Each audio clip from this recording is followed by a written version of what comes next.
conference. My apologies. Okay, Sal, okay. now you can talk. Go ahead. Sure. I do the keynote in the plenary on opening night on Friday, the 3rd of this month of June, and that one is going to be addressing the latest discoveries of exoplanets. This whole recent history since the launching of the Hubble Space Telescope and the Kepler Space Telescope and the Planck Space Telescope, and what is being anticipated with the launching of the James Webb Telescope in 2018. That we have expanded the scientific community's understanding of the scope and scale of the universe, to the extent to which we have moved from the scientific community believing that there were some 100 billion stars in our Milky Way galaxy, none of which they had believed or had any affirmative conclusion had any planets around them. Now, with the launching of the Hubble telescope, they were able to expand that to know that there were 200 billion stars, but still had not been aware of any of the planets, but that they began to suspect with a few of these newly discovered 100 billion additional stars in the Milky Way galaxy, they began to notice that a number of these stars would dim in this periodic rhythm. And they began to suspect that the dimming of those distant stars that were being picked up by the Hubble might possibly because there were planets that were actually coming in their orbit between the star and the Earth. And then when they put up the Kepler was the planet hunter. And it was specifically designed to start looking for planets, predicated in part on this discovery that was being made by the Hubble. And they started to discover a number of these planets. So the first time after the launching of the Kepler Planet Hunter, they were actually able to confirm, to the satisfaction of the scientific community, that yes, indeed, there were planets around a number of these stars. And the Kepler was also able to expand the number of stars that they had, quote, discovered in the Milky Way galaxy from 200 billion to 400 billion. And they anticipate with the launching of the James Webb Telescope in 2018 that it's more likely that they're going to discover that there's some 500 billion stars in our Milky Way galaxy. And that they're discovering that they believe that there are some 20% of these stars, which would now be 100 billion stars, that actually have planetary systems around them. And that of those planetary systems, they're assuming that some 25% of them have one or more planets that are in what they are calling now the Goldilocks zone, which means that the planets are not too hot or not too cold, playing off that old thing of Goldilocks with the porridge not being too hot or too cold, and that they believe that there's probably in the Milky Way galaxy, with the multiple, some of them having multiple planets in their Goldilocks zone, that there are some 50 billion planets in our Milky Way galaxy, which have planets that may well be able to sustain life. And so what's happened is that because of these discoveries, back in November of 2009, the Vatican convened a major gathering of world scientists, and they brought them to the Castel Gandolfo, just outside of Rome, which is the summer estate where the Pope lives in the summer, and that's where the Papal Observatory is. And they brought them there, and they had a whole week-long series of briefings with the top officials of the Vatican. And they, based on those discussions, then held a press conference, an official press conference in the Vatican press office in Rome. And it was chaired by Professor Jose Gabriel Funes, who was the director of the Papal Observatory. And Jesuit Father Funes announced that based upon the discoveries that were being made of more and more of these exoplanets, and more of them unto an amount of 50 billion of them that they thought were capable of potentially sustaining life, that the time had arrived when now it was very likely, quote them, very likely that our human family was going to be discovering the existence of life elsewhere in the universe much sooner than anyone had previously anticipated. And therefore, the time had arrived for the beginning of a very serious discussion of the profound philosophical and theological questions that are going to be posed to our human family by the discovery of life elsewhere in the universe. Now, unquote. Now, in light of the fact that I served for 10 years as a Jesuit candidate for the priesthood and as their chief legal counsel at the United States Jesuit headquarters in Washington, D.C., and the co-director of their social ministry office, that what I did is in that capacity, I reached out to Father Funes, and I went to Rome and met with him and discussed this serious discussion that he proposed to begin right away. And it didn't take more than 5 minutes for us both to acknowledge that he wasn't talking about just microbiotic life, on some distant moon beneath a sea of ice and methane or something. He was talking about another potential highly intelligent, highly technologically developed, but distinctly non-human, sentient species. And so this is the kicker. This is the one that the human family has been anticipating. And, that there's been, and there has been for at least 70 years now, some very intense conversations going on among our human family, beginning soon before and then immediately thereafter, after the famous Roswell incident in July of 1947. And that there have been numerous sightings of what people consider to be unidentified flying objects, and there has been much speculation about their coming from some extraterrestrial civilization.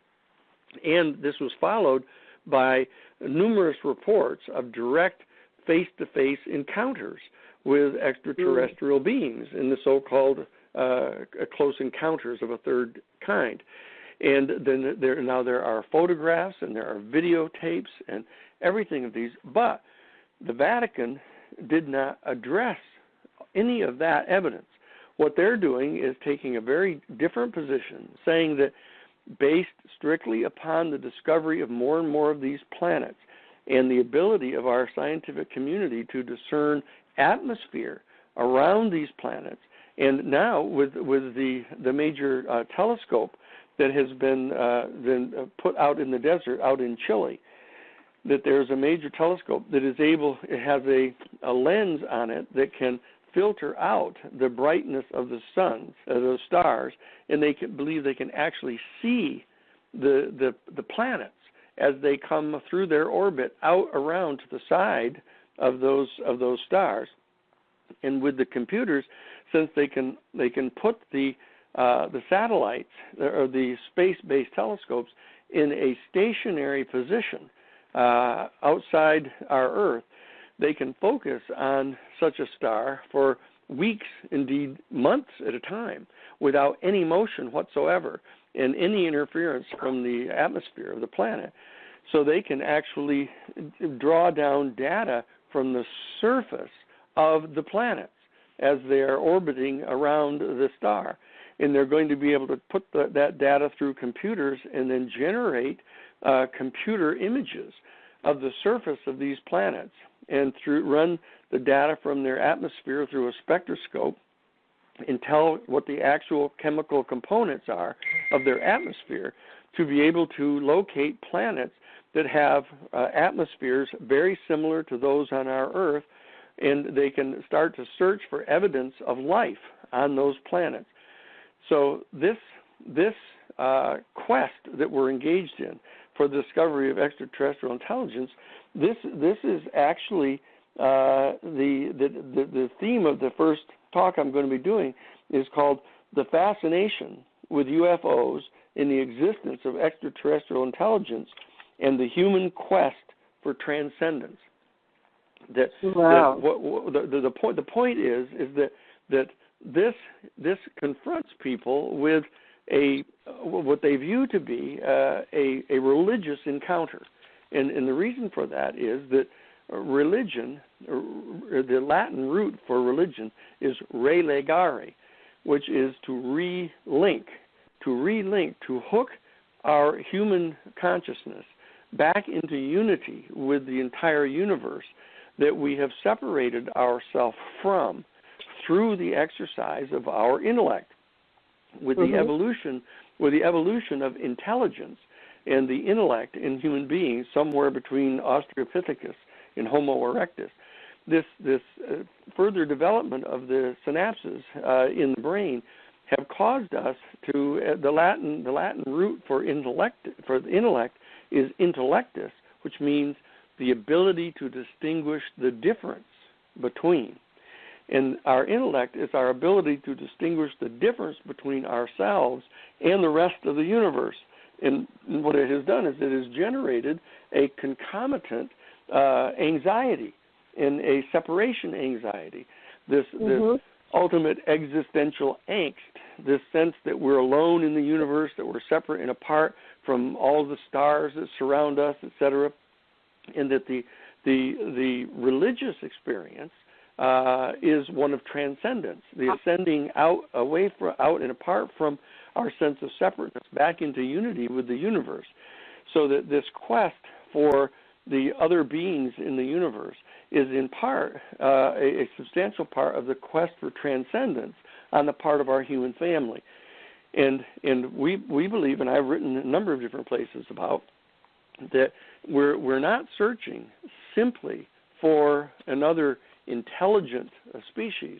We're searching for another species that has the same basic metaphysical capabilities as our human family has of transcending separateness and having what is basically a spiritual experience, a unitive experience of the sum total of the entire universe, so that they can transcend an antagonistic, dialectical, or confrontational primary relationship with other beings.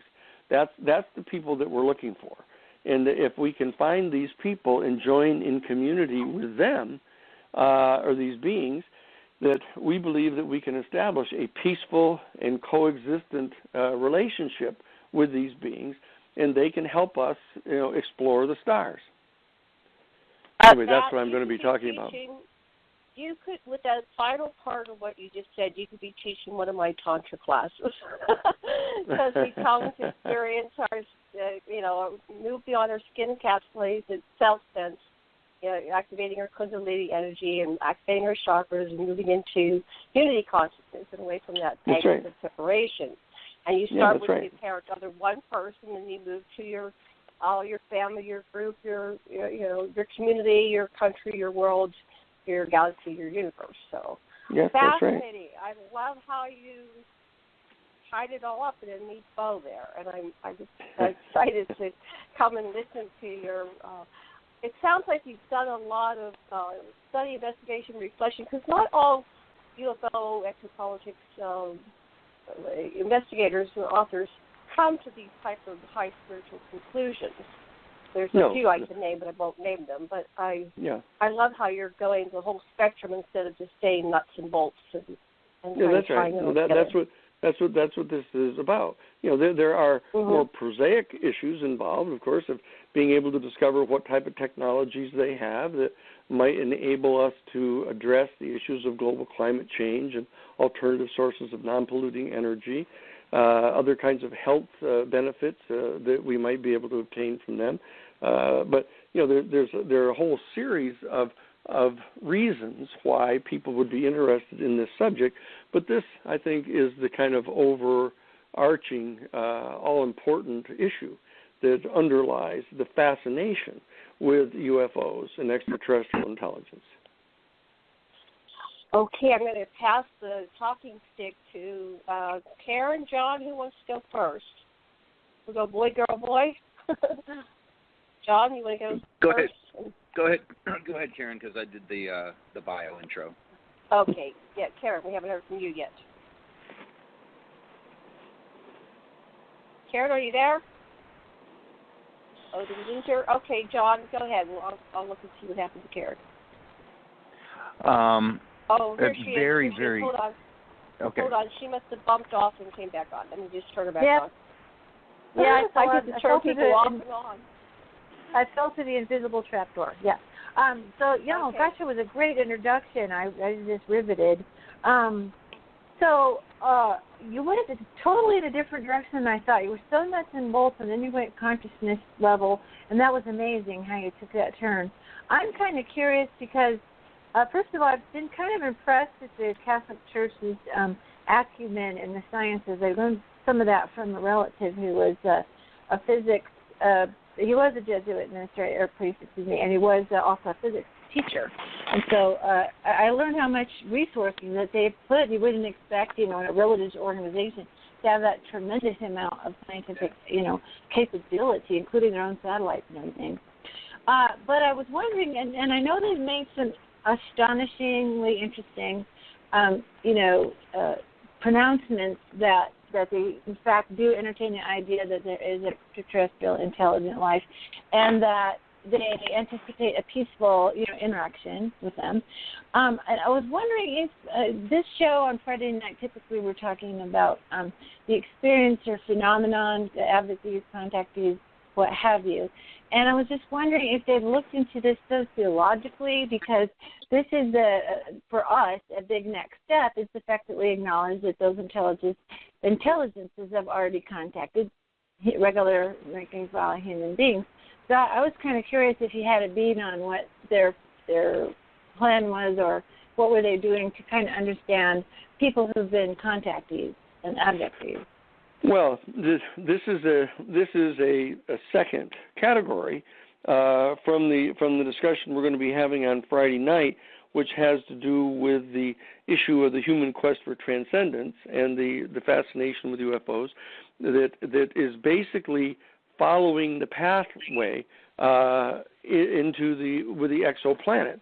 But there, as I said, there's an entire body of information about the contacts here on the planet, and so you have to shift gears basically to move from the exploration of the exoplanets and the potential life there, step by step, of finding more and more and more complex life as you move out into the universe or into the galaxy. But then when you come back home, you have the entire corpus of data of the contacts and videotapes and photographs and things that have been going on. And of course, the aspect of all of that becomes the most fascinating of all of that, basically, is this question of the contact with extraterrestrial beings in some type of experiments that seem to be going on. The multiple reports of some sort of what appears to be sort of a genetic engineering program of some kind going on. Women being abducted and them recalling that they have been subjected to the extraction of egg cells and later being introduced to babies that appear to be a hybrid of them and an extraterrestrial species. Now, this confronts a trial lawyer, such as myself, a 45-year trial lawyer, with all of the same kind of questions that one encounters in the course of preparing a case, which has to do with the credibility of the particular witnesses, whether or not there are secondary witnesses who can attest to the same set of facts, whether there's any empirical evidence to support what it is that they're saying. Are there other witnesses who have had very similar accounts that clearly have had no communication with each other that can reinforce each other's information?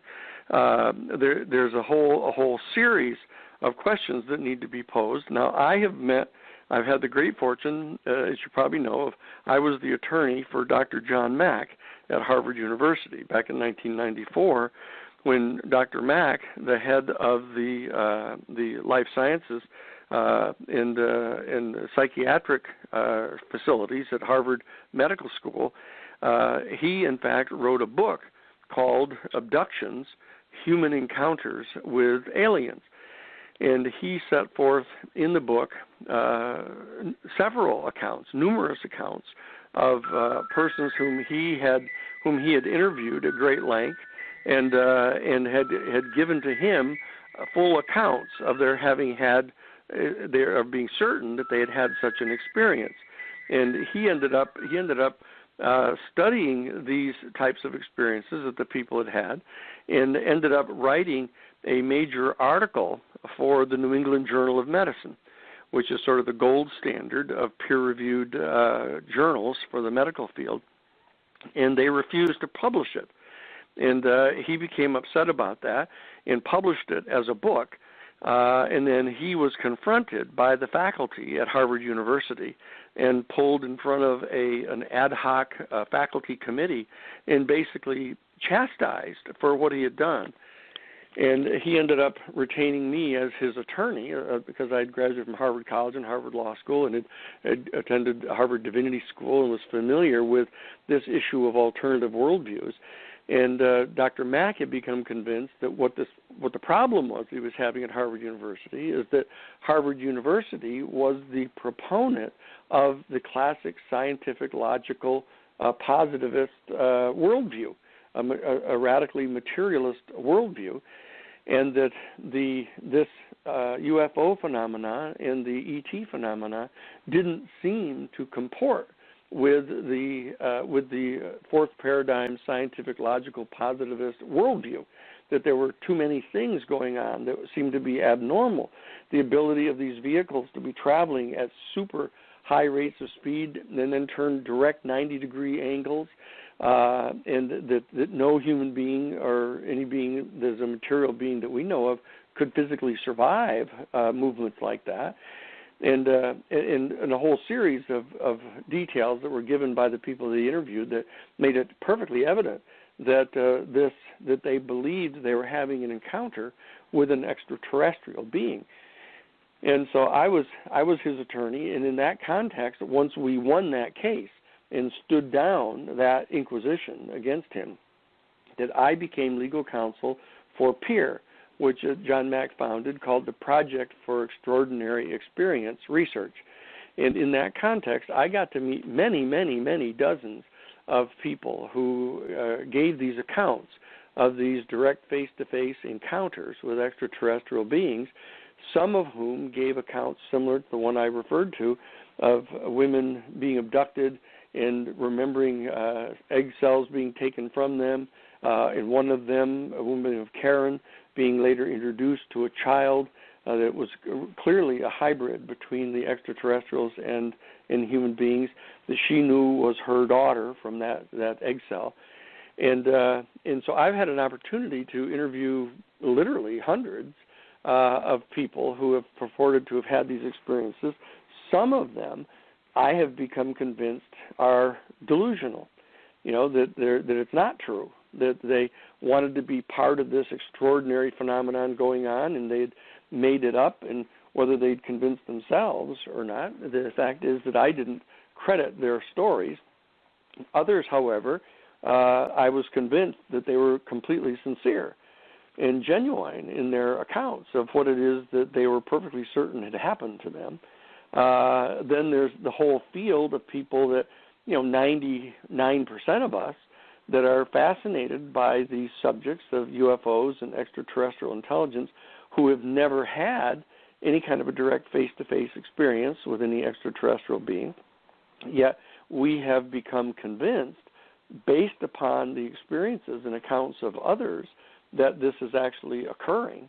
And then there are a whole group of people who are just acting in bad faith, that have made this up, that they haven't even deluded themselves into believing it's true. They're just making it up because they're either pranksters or people that are trying to get in on fame or something. But the bottom line is that that I've also become convinced that there is an entirely other category of people that are involved in the military intelligence community that are engaged in attempting to deceive people into believing that they're having encounters with a UFO or an extraterrestrial being, and that it's some kind of a propaganda program, that this so-called MyLabs program. So there's a half a dozen different categories of people that are involved in this entire area, and then you have the additional dimension of this, which I delivered an entire seminar on this at the International UFO Congress, is that when people do encounter this issue of UFOs and extraterrestrial intelligence, that they prism all of the information that they get through their own worldview, and that there's an entire octave of human worldviews. That the political manifestation of which, or the political theory that is derivative of their philosophy, that range all the way from the extreme right wing of authoritarians, moving step by step to the left on the political spectrum, from authoritarians to reactionaries to conservatives to moderates to liberals to progressives to utopianists.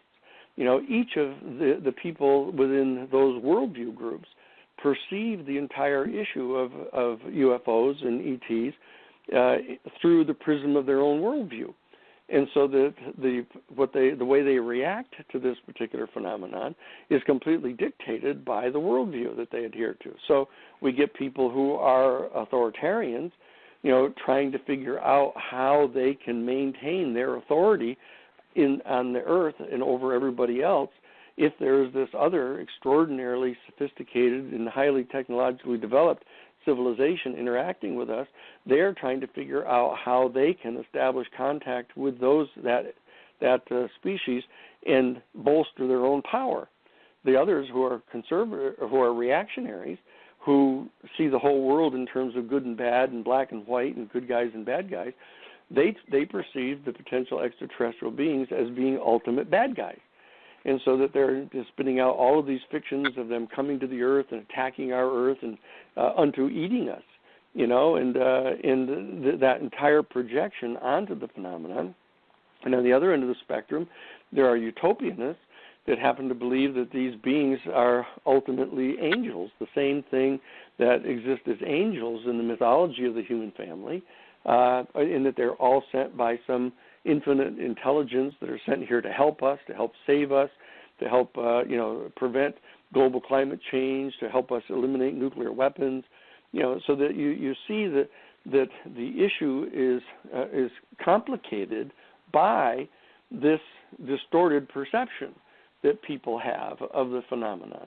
So I've become very familiar with all of that and the attitudes and beliefs of all the different constituencies, and how to deal with all of the different constituencies that are in the UFO field, from good faith actors to bad faith actors.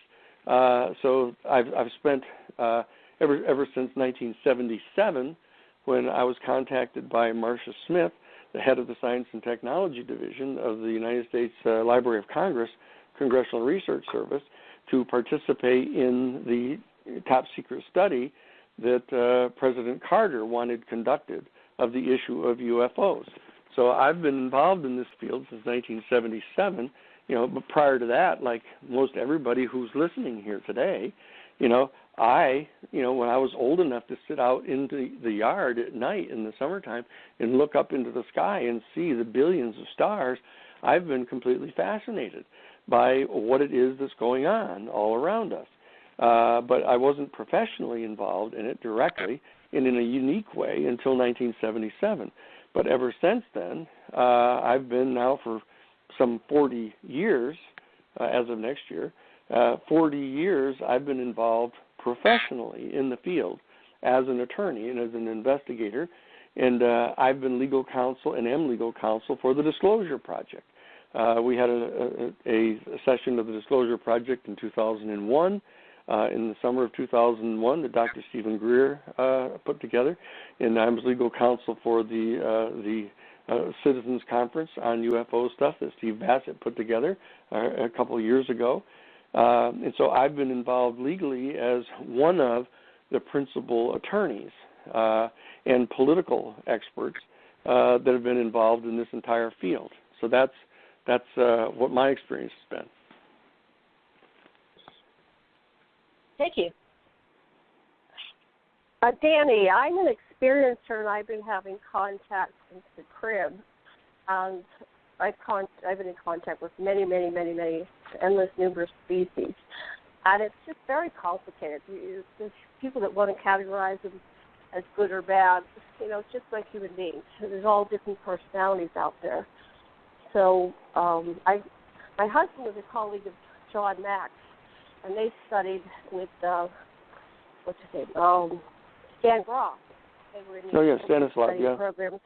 Yeah, so my husband's Dr. Sasha Lesson, and he was there back in I guess it was the 80s, early 80s, early to mid-80s, and John was starting to get more and more clients coming in with these stories, and Stan Groff and the holotropic breathwork, they were encountering contactee, extraterrestrial type experiences as well.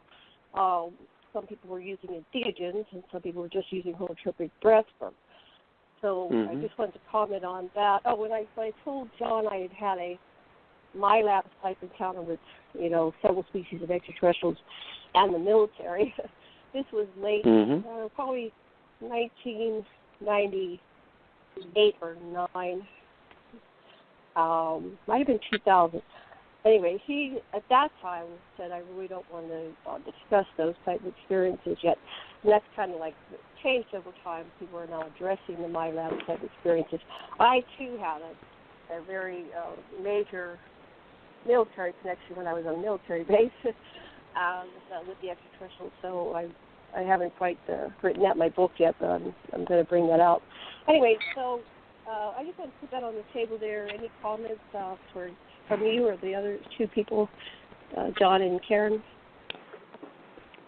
But Candy, go ahead, you first, because we're running out of time. Well, no, I mean that as you might imagine, I've been told this by 100 different people, and some people are telling the truth, some people aren't telling the truth. There's no way to tell just by the fact that someone tells you that.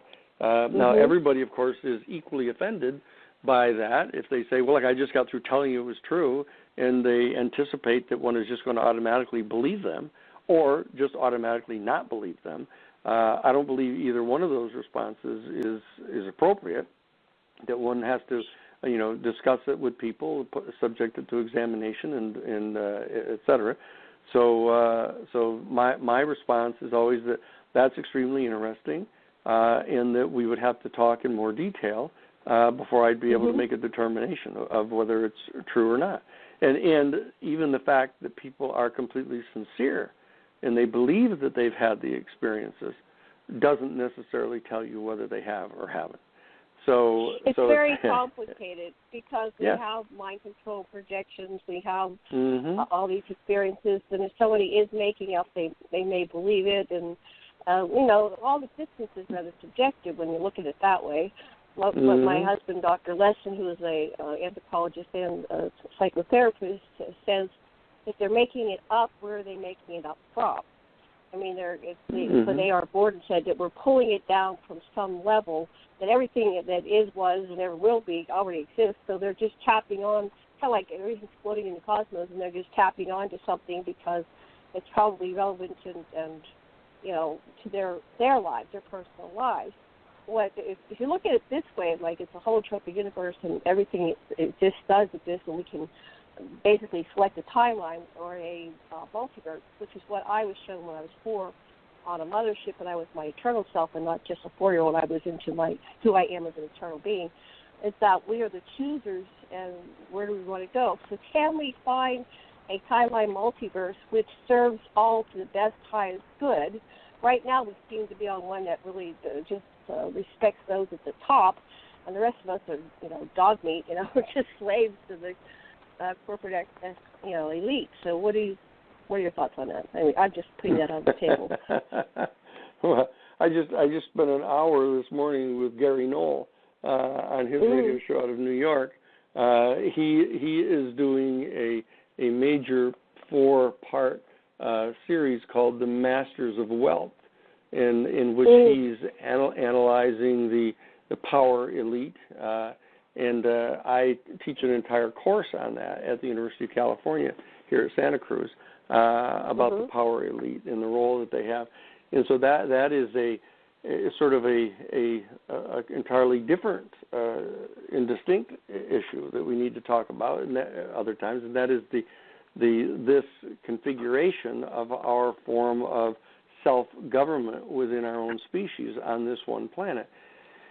And people tend to conflate these issues, thinking that, again, somehow the extraterrestrial beings are going to somehow pass judgment on this kind of strange form of self-government that we have, of allowing less than 1% of the population to dictate, virtually all of the policies, both international policies and domestic policies of the different nation states that we have, to say nothing about the peculiar process of dividing our planet into nation states. That there's one of the issues that the issue of UFOs and extraterrestrial intelligence brings to our human family is a very important one, and that is the issue of perspective. Because if, in fact, you sit in the yard at night, on a nice June night coming up and look into the stars, you start to immediately be rather thunderstruck by the peculiar way in which we conduct ourselves, of drawing lines between certain areas of a continent, and if the people on one side of the line step over the other side of the line, then that they will shoot hot lead into each other's body. And then other people, kill each other over silly things other than just land, but access to water or any of that stuff. What we're doing is we're projecting onto an extraterrestrial civilization the assumption that they would look upon us with from a perspective that made us look like we were imbeciles, or crazy or demented in some way, and so that we're concerned that they might hold us in comparatively low regard. But the reality is that we should hold ourselves in low regard if we act like that. And that we should find within our own consciousness the higher levels of our own consciousness, from the perspective of which we could help each other refrain from those kind of strange activities. So that is another one of the roles that the issue of the UFOs and extraterrestrial intelligence plays. It is a certain kind of looking from above perspective on our human family, giving us some kind of a motive to correct our incorrect conduct toward each other. So that's a very important thing for me, because I believe that it was that perspective of sitting and looking at the stars and trying to understand what it is that they would think about us if they were looking down on us. And what this does is it begins to fulfill the same role that the gods used to play, or God, a monotheistic deity, plays in human culture. It's a consciousness that is apart and separate from our conditioned, culturally engaged lower consciousnesses. That it's a phantasm that has been projected by our human family out into a perspective looking at us, which provides a mode of ethical reasoning that can be used to help discipline ourselves. So that's why many people think about the issue of extraterrestrial intelligence in the same vein that they think about God, in that they think about the gods in ancient Greece and Rome. Right. So this is an additional psychological layer, if you will, of this particular issue. Well, I remember seeing you on the video honoring Zecharia Sitchin. My husband was in there as one of the people who was being interviewed at that conference. Where was that?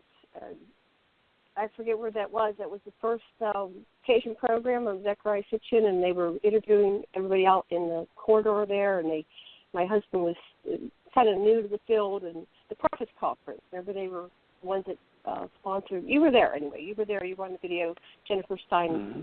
So what do you think of the Zecharia Sitchin, Lawrence Gardner, Anunnaki perspective? For me, looking at the archetype of the Anunnaki gives us an out-of-the-box perspective as well, the gods and maybe the attitudes and thoughts around the human perspective in both ways, them looking at us and us looking at them. So I use that archetype and the Star Trek archetype to raise out of the box and go, okay, here's where we can go. And I love the Lost Book of Enki. That seems to be the epitome of what Sitchin was trying to say. And he rather identified with that, with Enki. He strongly identified with Enki. So what do you think about the Anunnaki perspective? Yeah, well, I have a kind of a unique perspective on this because Zecharia Sitchin asked me to be his lawyer. He got very upset about the people that had done the movie and television series about the Stargate, and he contacted me and he wanted to sue them for stealing his information. And I sat down with Zecharia. I said, Zecharia, wait a second here. I mean, this is not your information. I mean that according to you, what you've done is you have translated these ancient Sumerian tablets, and that you have written the books, the dozen books or so on this, and you have translated it, providing your expertise to the people of the world, saying, look, based on your expert familiarity with the language of ancient Sumerian, the voice in which these records are being kept are the same voice that was used to report accurate factual information, and that there are completely different voices in context that they use to report just mythological things. And so therefore you're lending extreme credibility to these translations that you're putting out, asserting that you see these as being accounts of factual information. And so therefore, this is not you.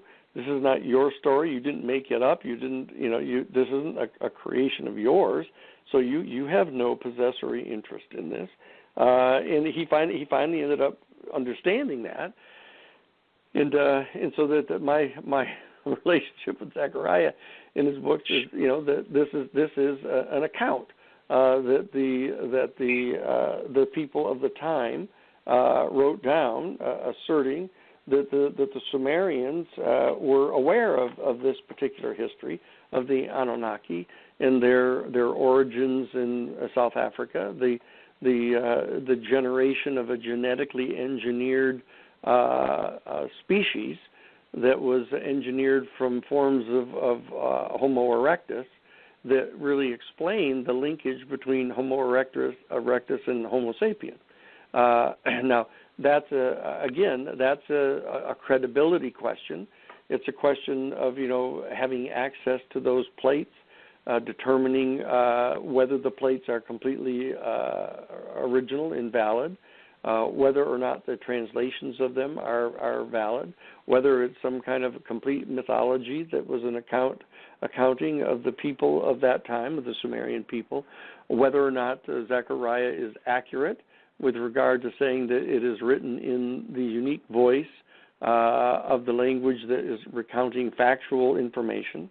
But if you turn from that question, kind of a legalistic question about the whole thing, and you look at what it is that's being said, one of the principal challenges of this is that the allegations about the planet coming in from this 3,200 year elliptical orbit that it professes in the writings to be going on, that the Anunnaki come in on this planet that has this big, long 3,200 year orbit, and that they only come into the near space around our planet, twice every 3,200 years, one on the way in, as it were, and one on the way out.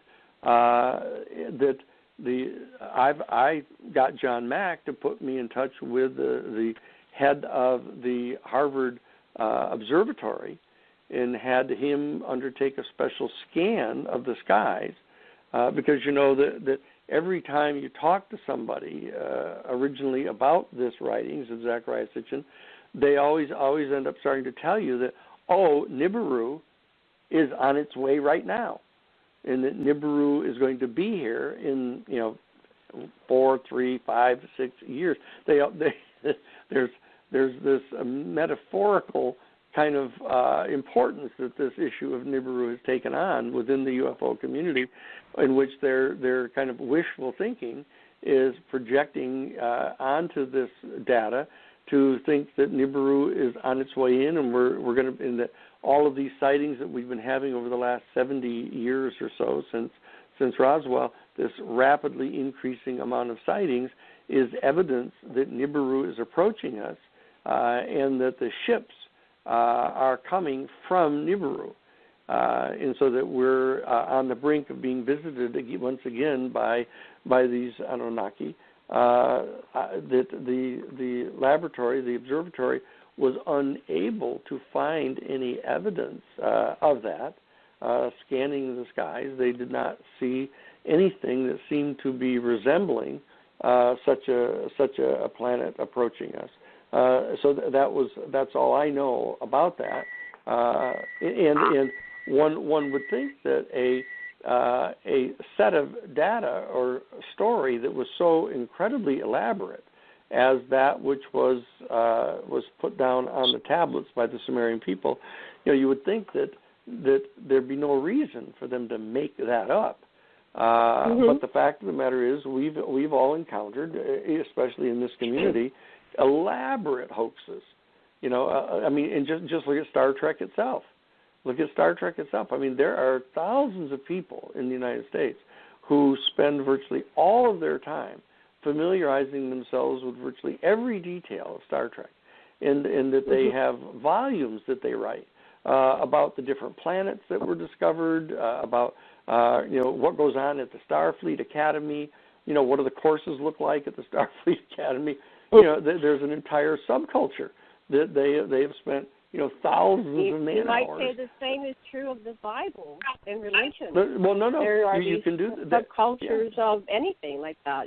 There's Star Wars people, Star Trek people, and religious people, and Game of Thrones people. There's no Game of Thrones. There's no the truth. There are these realities, and people can live their entire lives through these realities, and they're every bit as real to them as somebody else's reality.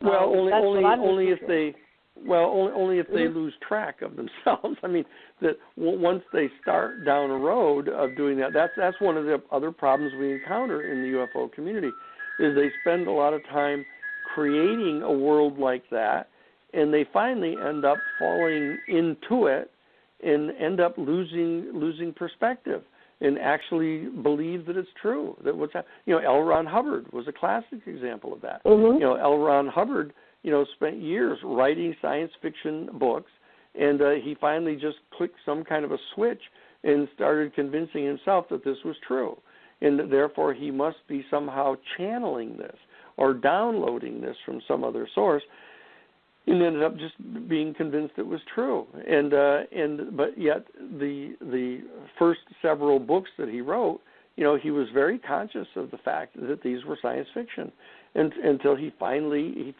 ended up telling himself that this must be being channeled from somewhere, and that it was all true. Now, that's a challenge that we have inside the UFO community because of its being conflated with the human quest for transcendence. You know, that the people find it to be such a beguiling and entrancing world that they just shift over into it because they're so unhappy with the world the way it is. And so that they just think there must be a better world, and if I'm unable to find it, I'll make it up myself. And so they go ahead and do that. And that's why we have Joseph Smith and other people. You know, we're looking through time. And, you know, there's something that happens that's, who can interpret somebody else's reality? Actually, so maybe we need to stop doing that and just look at what will work for everybody. I'm totally fine with. Well, no, you said that about 4 times now. So I think I need to address that. You know, that you have to be careful of becoming what is known as an aimless relativist. An aimless relativist is a person who believes that whatever anybody else believes is just as good as whatever somebody else believes, and that just isn't true. I mean, the fact of the matter is that there are basic things. Fact, are you hurting yourself or are you harming others? I think there's a hymn, you know, practice no harm. What is, you know, harmful? Well, that's an ethical concern. I'm talking about objective reality. That you know, even though one becomes an expert on Plato in the realm of the forms and all the way to the point of understanding quantum physics and the direct relationship between directed human intentionality on inchoate quantum fields, you know, there's a whole range of subjects that are relevant to this thing. But the reality is that you know, at the very highest levels of mystical traditions in Buddhism and Hinduism, et cetera, on our planet, you know, they maintain that none of this is real.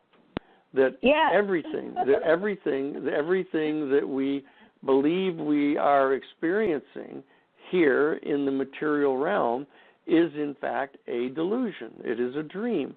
You know, but the fact of the matter is, I am not a radical scientific logical positivist or a strict materialist, but the reality is that all of us who have met each other, you know, 3, 4, 5, 6 times over periods at different events down through the years, we understand that just because someone is not in our direct vision, it doesn't mean that they don't exist. It doesn't mean that you are a figment of my imagination. You know, that you know perfectly well that you exist. I may be able to, if I were following this aimless relativist tradition, think that, oh, well, here's this illusion again, that I'm talking with Janet. You know, that, Janet must just be a figment of my imagination. You know that's not true. Okay? Right. And so I know that I'm not a figment of your imagination, and I've gone beyond that to assume that we are not figments of each other's imagination, that there is in fact a referential reality that obtains.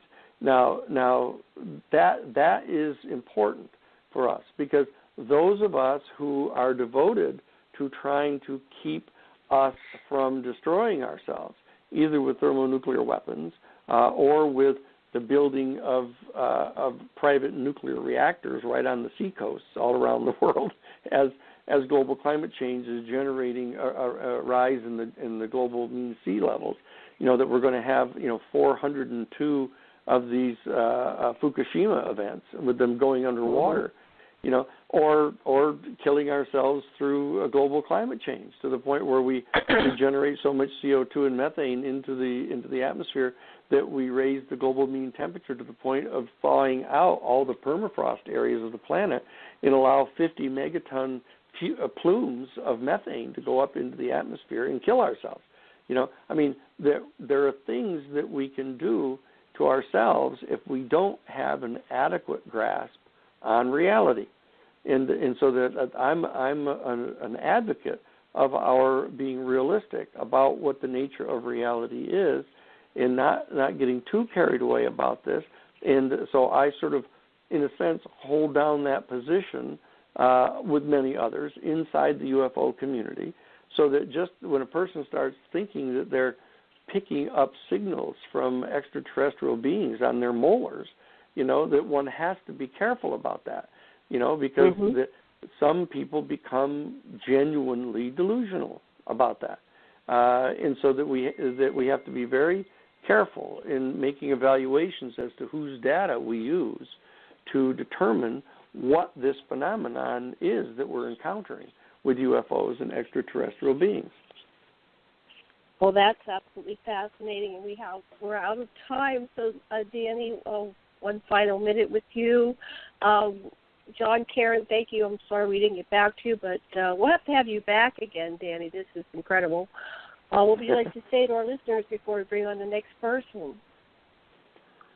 Well, I'll see you at one or another of the conferences, either Contact in the Desert or at the International UFO Congress or at Paola Harris's annual gatherings in Laughlin or the Alien Cosmo Expo. That in the midst of my doing legal cases and trials and teaching constitutional law and stuff at the University of California, I get to go to these gatherings of all of our people, and so I look forward to seeing everyone who is listening sooner or later at one of these conferences. And that's it.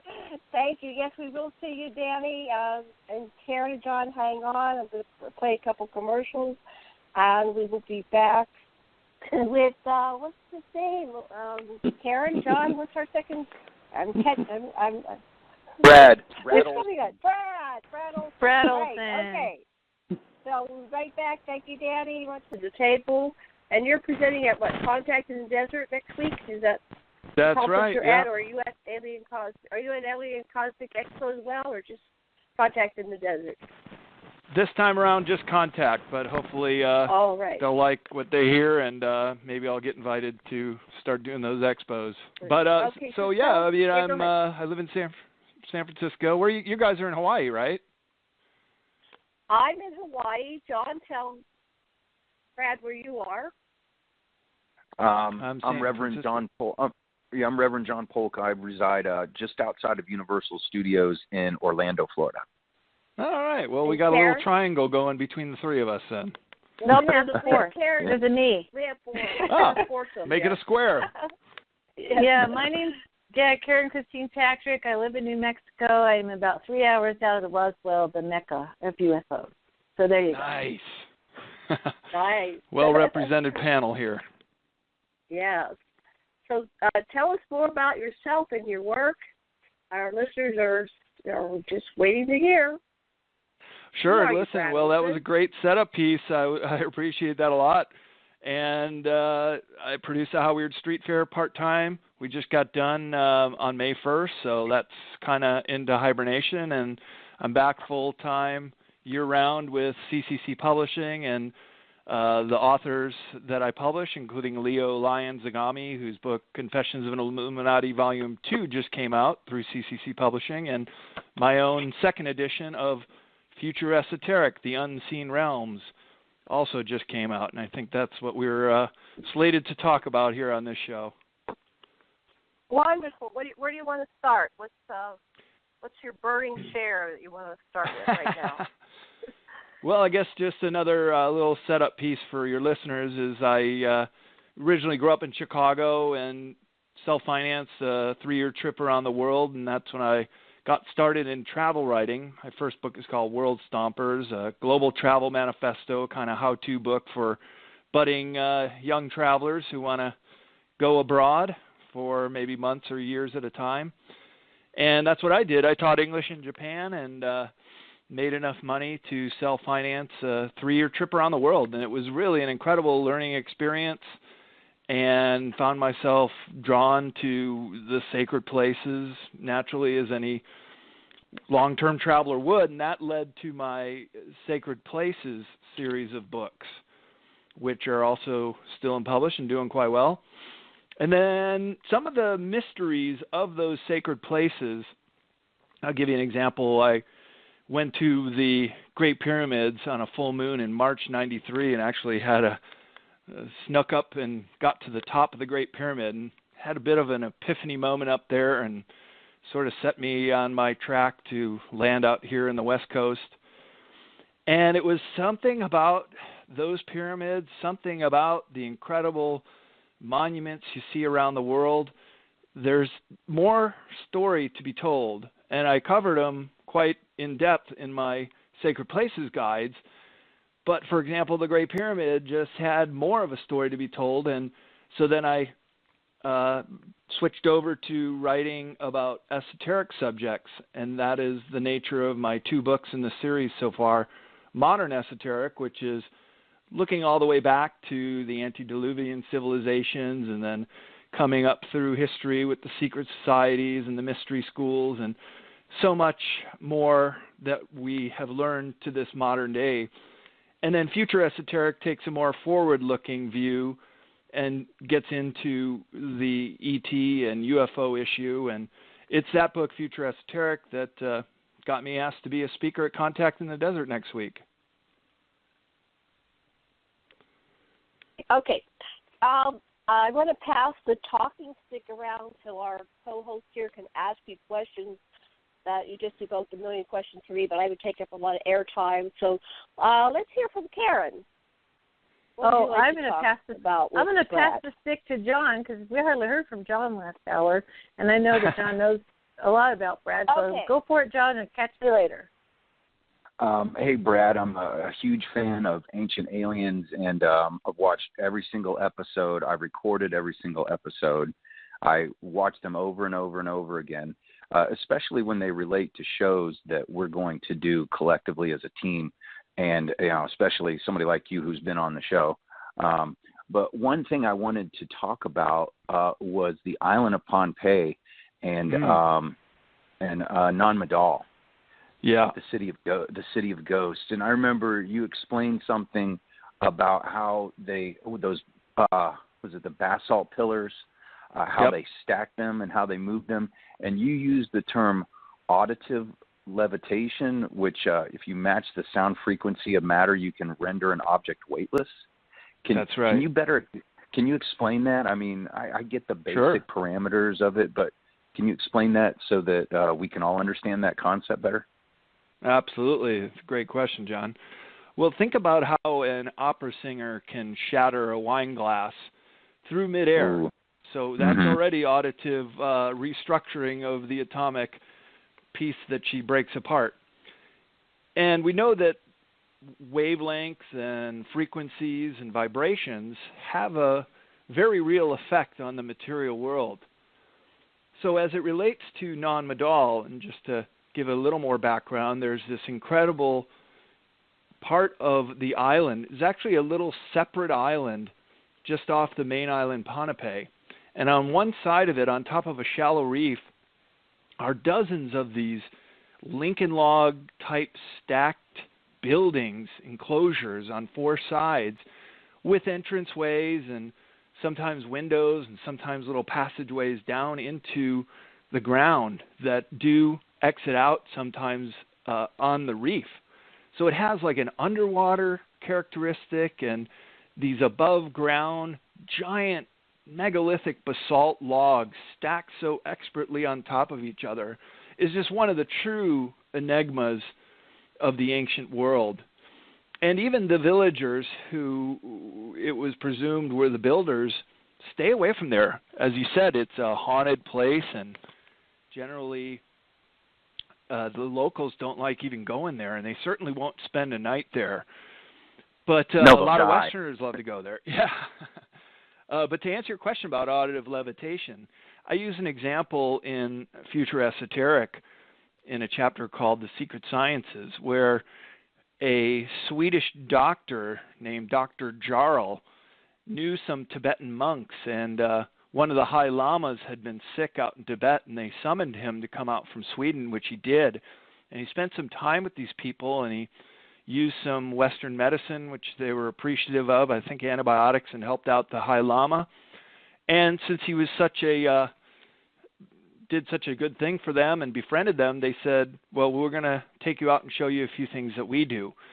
And he was an artist, and he drew some diagrams, which I reprint in Future Esoteric, whereas the 3 lines of monks surrounded a giant boulder.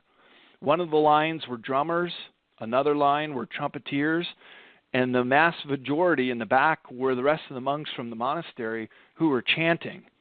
And they got this rhythm going, and it became a very loud cacophony of sound, and all of their attention then shifted upwards. And right when it did, in this cacophony of sound, the boulder levitated, and it went up, and then it went over to a cliffside, and some other monks were collecting the boulders and building a wall.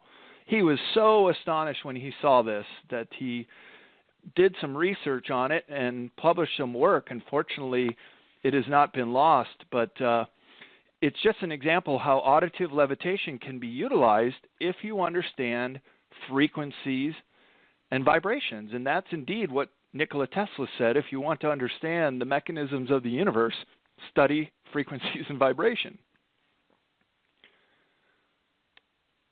Okay, thank you. That was great. I'd like to chime in here.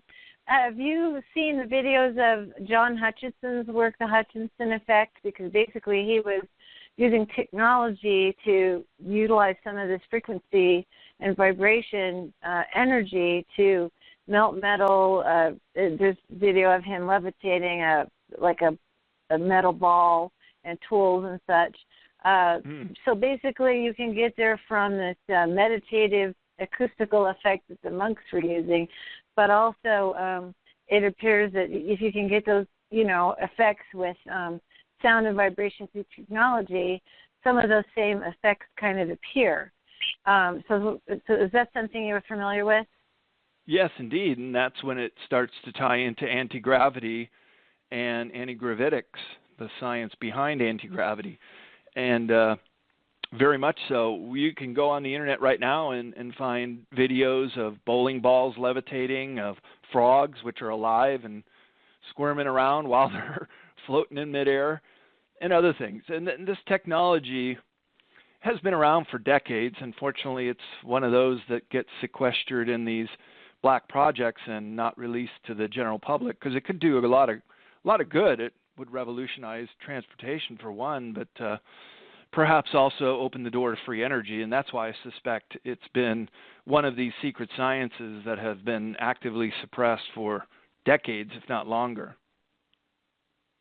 Yeah, I mean, one of the things I say, I've seen quite a few UFOs. I've never seen a tailpipe with, fuel fumes belching out the back.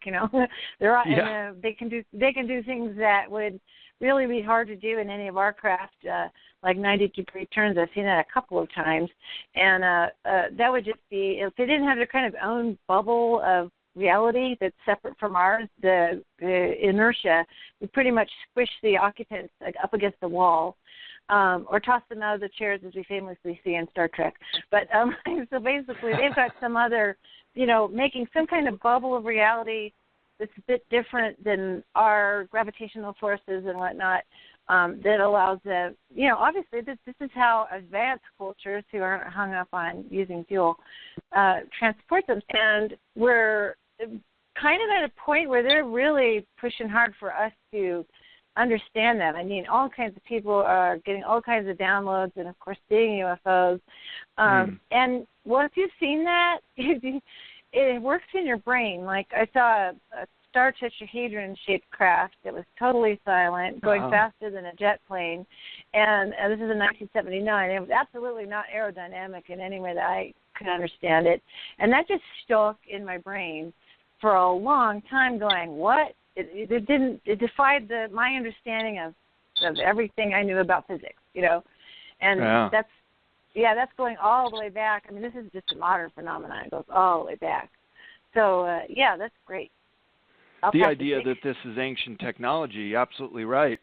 And along the same lines of auditive levitation and levitating heavy objects, there's this site down in southern Florida, Homestead, Florida, just inland from Miami, called the Coral Castle, and it's the only modern megalithic site built in the last 100 years.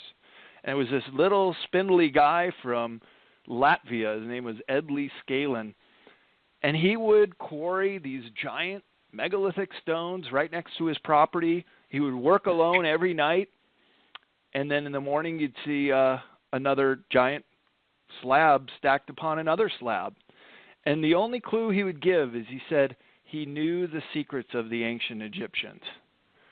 And some kids spied on him one time and were watching him. He would never allow anybody to watch him, but these kids got away with it. And they said he had some kind of wand. And this is also reminiscent of what people say the gray aliens use to subside abduction victims, basically, and is a way of rendering them not only unconscious or unmovable, but also to levitate their bodies, sometimes with the tractor beams and coming up to the craft, and then they would use it in various ways too, witnesses have said, during abduction recalls. Hi, Janet here. A couple things came up for me while I was going in the direction you just sent it with the.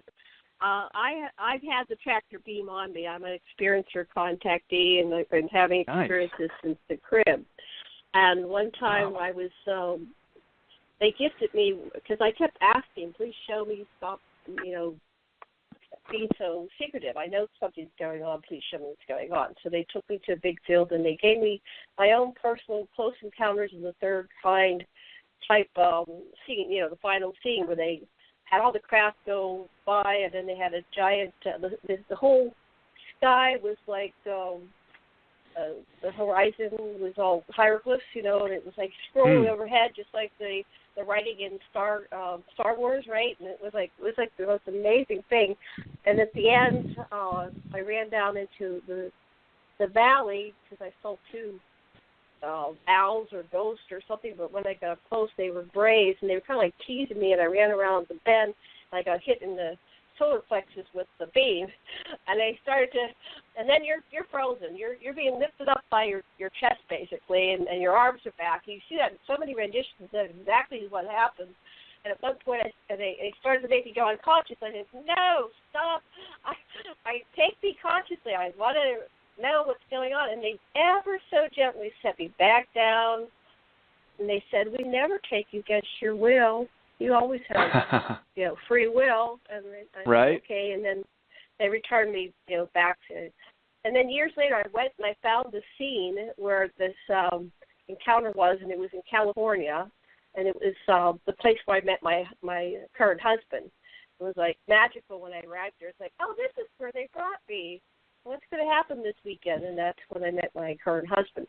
So anyway, that is indeed true.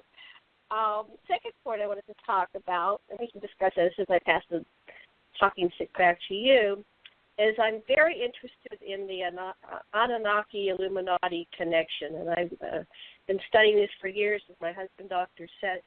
Sasha Lessin. And what are your thoughts on the Order of the Snake, the secret societies, going all the way back to the ancients? Is there an unbroken trail? What were they doing going to the Holy Land and bringing all that stuff back? And where did the Grail go? Where did the what was that box called? Did they communicate with the? Maybe you know what I'm talking about. The one in Raiders of the Ark of the Covenant. The Ark of the Covenant. Yes. What are your thoughts on all the secret societies and how they have manifested up to this day to, Queen Elizabeth and the David Icke stuff? There you go. Well, gee, how much time do we have? But I'll try to summarize. Well, and the other factor is gold. And if you factor in gold, especially monatomic gold, and the ancient gold mines of South Africa, which Michael Tellinger has done quite a bit of research on and which I recount in Modern Esoteric, you find some of the oldest civilizations on the planet. And the common denominator is they're all around these ancient gold mines. Mm-hmm. And the gold was what the Anunnaki were here for. And they needed a useful idiot, so to speak, to get down in those mines and get them what they need.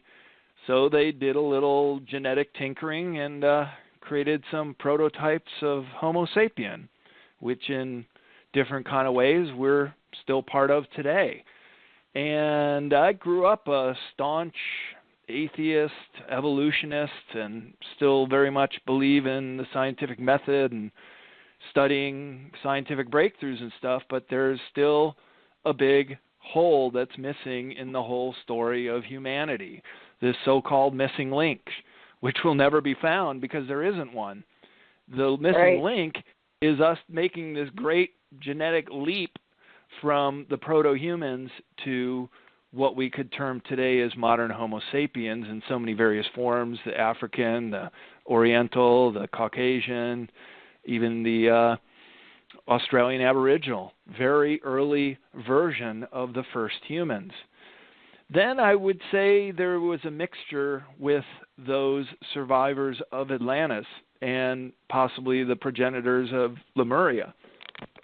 And there were some genes of certain humans who were very advanced at that time, but when there was this so-called fall of man that's been related in so many ancient texts, including the Bible, which talks about the Nephilim as being these masters of humans, you have the first humans taking form, but also with some throwback genetic alterations from these ancient Atlanteans. And I think the smoking gun in all that is this Rh negative blood factor, which is in 15% of all humans on the planet, but it's specifically surrounding most of the European and more specifically Northern European. And the highest incidence of all are the Basque people of northern Spain and southern France, that area of Bay of Biscay where the Iberian Peninsula starts to shoot out west. Those are the oldest survivors, and Edgar Cayce had said that they were the survivors of Atlantis, and they have this highest incident of Rh negative blood factor. Now, you also mentioned the royal family and how that all ties in, and the Windsor family is part of one of these 13 bloodline families, which then trace back many generations, even hundreds of years, even on some timelines all the way back to the pharaohs of Egypt. And keep in mind that they've been in power constantly for all those thousands of years. A pharaoh was a human, but was a living god. And then that power shifted up to Rome. The Caesars were men, but living gods. And now you have the popes living in Rome today. So if you want to know the seat of the bloodline families, it's there. It's the Medici families and many others, which then became fabulous wealthy and still continue to pull the mechanisms of control around the world today. What do you mean by living God? Well, the way they were portrayed, both the pharaohs and the Caesars were the ones who could communicate with fourth dimensional entities or above. And just as the Pope is today the one top leading Catholic who has some kind of earphone to God. And this is a tradition that has lasted for hundreds and thousands of years. It just changes its name, it changes its form as humanity changes itself, but it remains to this day. So isn't that what telepathy is? When people are telepathic and they're psychic, that their transmitter to God is kind of genetically left open, while some people, or most people, it's shut off. Is that yeah. What yeah. That is what I'm alluding to. And I have a chapter in Future Esoteric called Superhuman Abilities, where I outline all these different abilities, one of which being telepathy, and the way that they have been able to communicate amongst themselves, maybe with ETs, and even use it as a way to control others.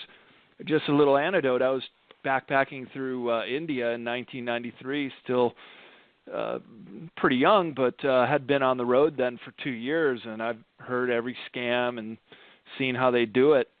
And for some reason, I decided to meet with this guy who was going to triple my money, or I didn't have to put up any money. He brought me to this guy who was extremely telepathic, and I was under a telepathic spell. How do I know that? Because I handed him over all my money, and then they jumped in a cab and disappeared. And then when they left, I'm like, what did I just do? Yeah.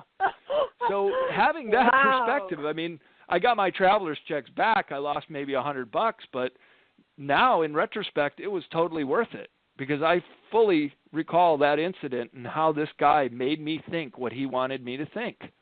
and it's very real. Oh, definitely. Hypnosis is real. My sister-in-law is the head of the International Hypnosis Federation recertification, and she was saying, yeah, they can make you do just about anything. So you were totally mesmerized, hypnotized, and fooled. And, yeah, that's bad. I'm sorry that happened to you. Yeah. Wow. Like I said, in retrospect, it was worth it to have that way of recalling what it was like to be under a telepathic spell. And I use that in my research today with understanding exopolitics, the politics above this planet. And that is, what are the motivations of the ET species that are coming here? And it really comes down to two things: service to self and service to others.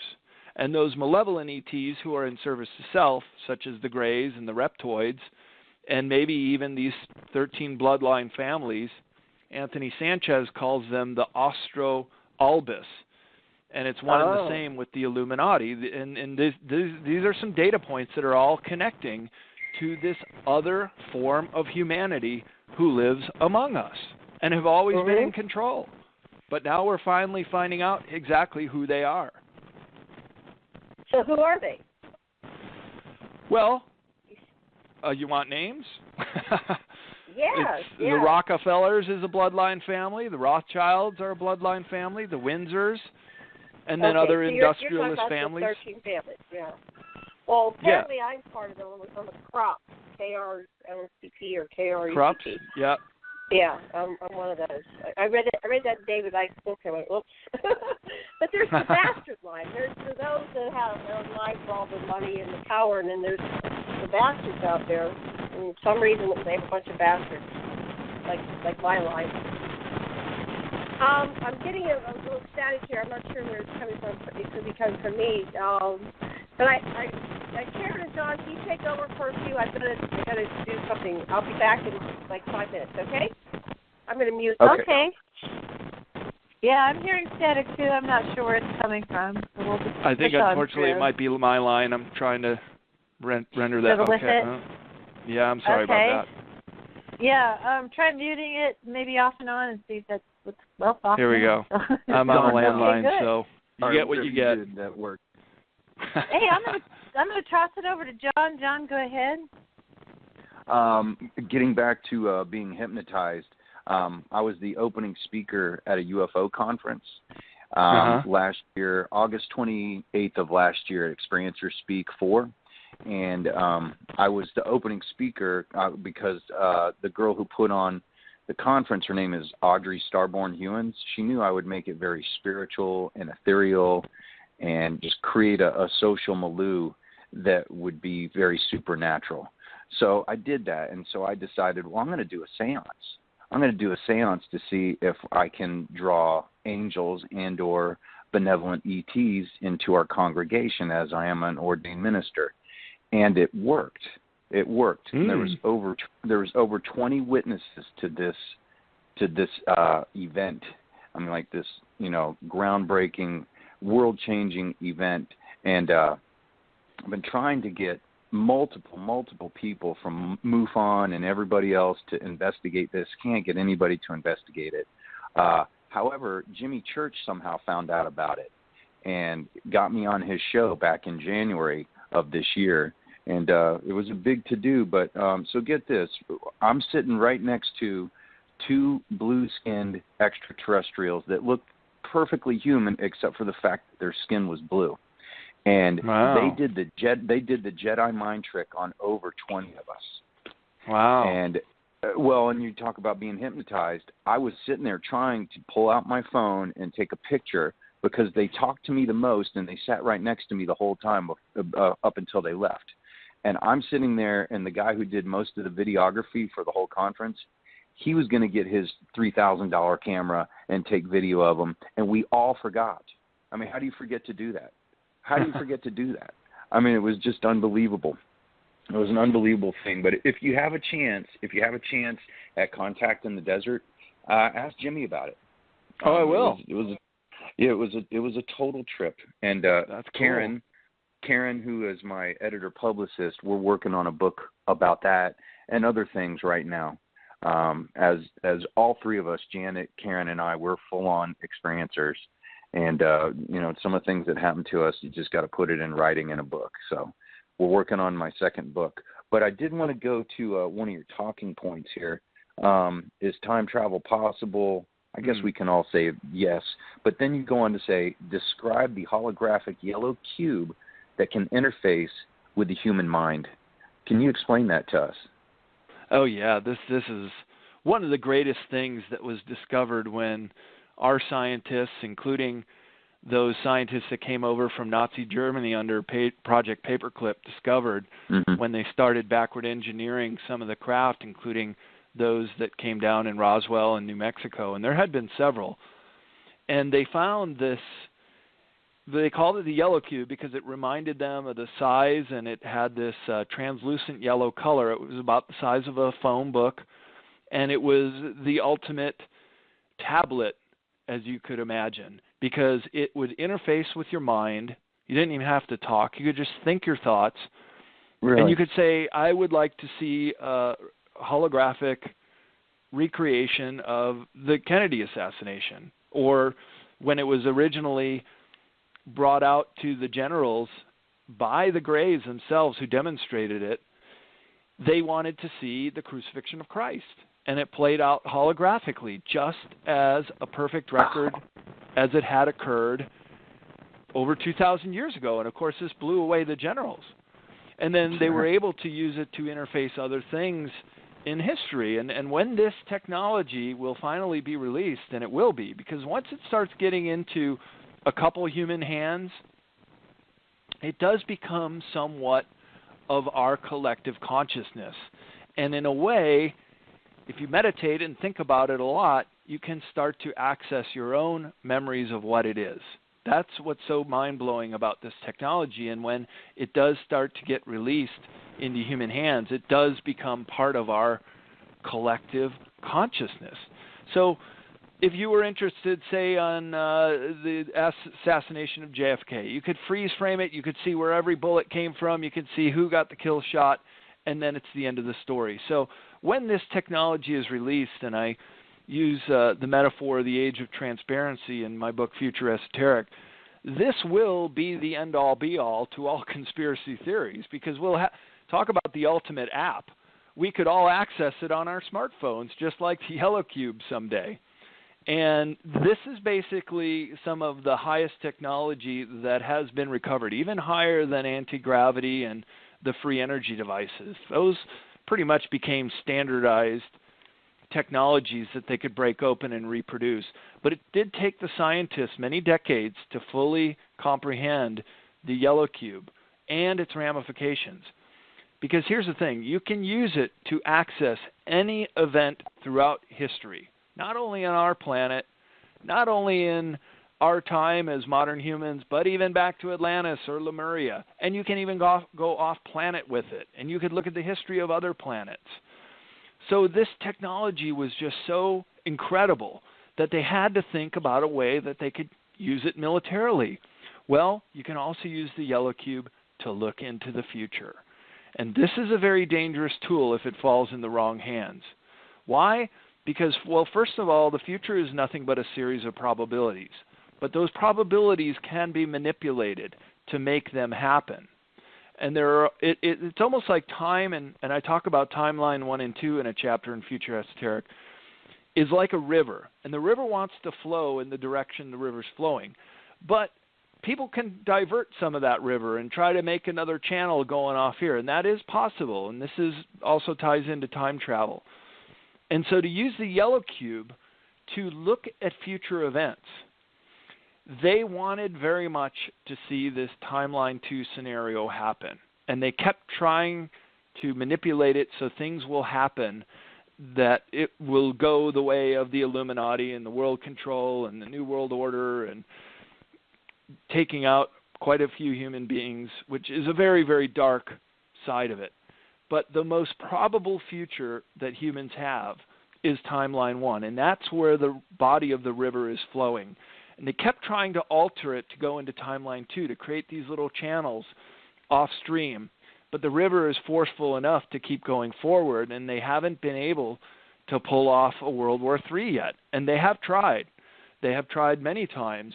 But there are benevolent ETs who will not allow that to happen. Now, they don't want to just show up on the White House lawn and announce themselves. In fact, they can't do that because it's along the lines of the Prime Directive.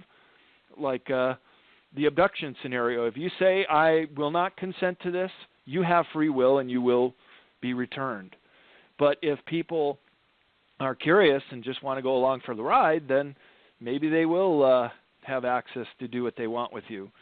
So how this applies to the Yellow Cube today, it was said that Saddam Hussein had an ancient time travel device, much like a Yellow Cube, but more like a Stargate. And that was the real reason he had to be taken out. And that was the first thing they went and did, is went to the archives under the Baghdad Museum, and that's where we set up. The first thing we did when we got to Baghdad. And they went in right away to go and acquire that technology. That's really why they had to go in there. I knew it. Brad. Yep. Yeah. Oh, that's brilliant, man. I've known that all along, but you explained it better than I think I've ever heard it before. So that was excellent commentary. Karen, you got a question? No, I have a comment on the commentary. I'm a time anomalist. Amongst other things, I study time anomalies. I have personal experiences of being aware of alternative timelines and knowing this thing that you're talking about, the mainline number 1, mainline number 2, and Janet's talked about there's 24 other options, and some people even think there's even more different potentialities. I just have a lot of friends that are timeline aware and or time travelers, as a matter of fact, or have had time anomalies thrust upon them by our military, by the way. So I'm with you, and I'm very fascinated with the fact that the persistency of timeline number 1, and I'm going to tell you something. I don't often talk about my contact experiences and downloads too much. I'm going to talk about them, but this is one that's kind of fresh off the docket, right, where one of my contacts told me to look at the last century, and that was a huge attempt at mass genocide with the atomic bomb, and in the early part of the century, the chemical warfare. I mean, they were trying all these toys, as it were, military-type toys, to wipe out large segments of the population, and yet by the end of the 20th century, the population actually doubled. I mean, it tripled. I mean, it just went off the docket. Many more humans were born, and that's because we have a biommind that determines if we're under threat, just like any other species. If it's under threat, it's gonna a mass death or something. It's gonna really push up its population numbers up. And then they told me this century is about control of things like you're talking about, these technologies. In other words, they're trying to, if they can't kill us all, they're going to try to control us with mind control, devices and technology, and even involved with our how we use telecommunication, and we're reporting on ourselves through Facebook, this kind of thing. And if the population doubled in the last century as a result of responding to this attempt at mass murder, basically, and genocide, what's going to happen if they try to control us through new technology? And I said, it just popped into my head, they're going to lose control. They're going to lose control. And I'm getting static, it's very interesting. But the idea is that the consciousness, our consciousness is so much more powerful than our technology. Our technology is trying to catch up with our consciousness, really. We're very spiritual beings. We're spiritual beings having a human experience, and our technology is really teaching us about our consciousness.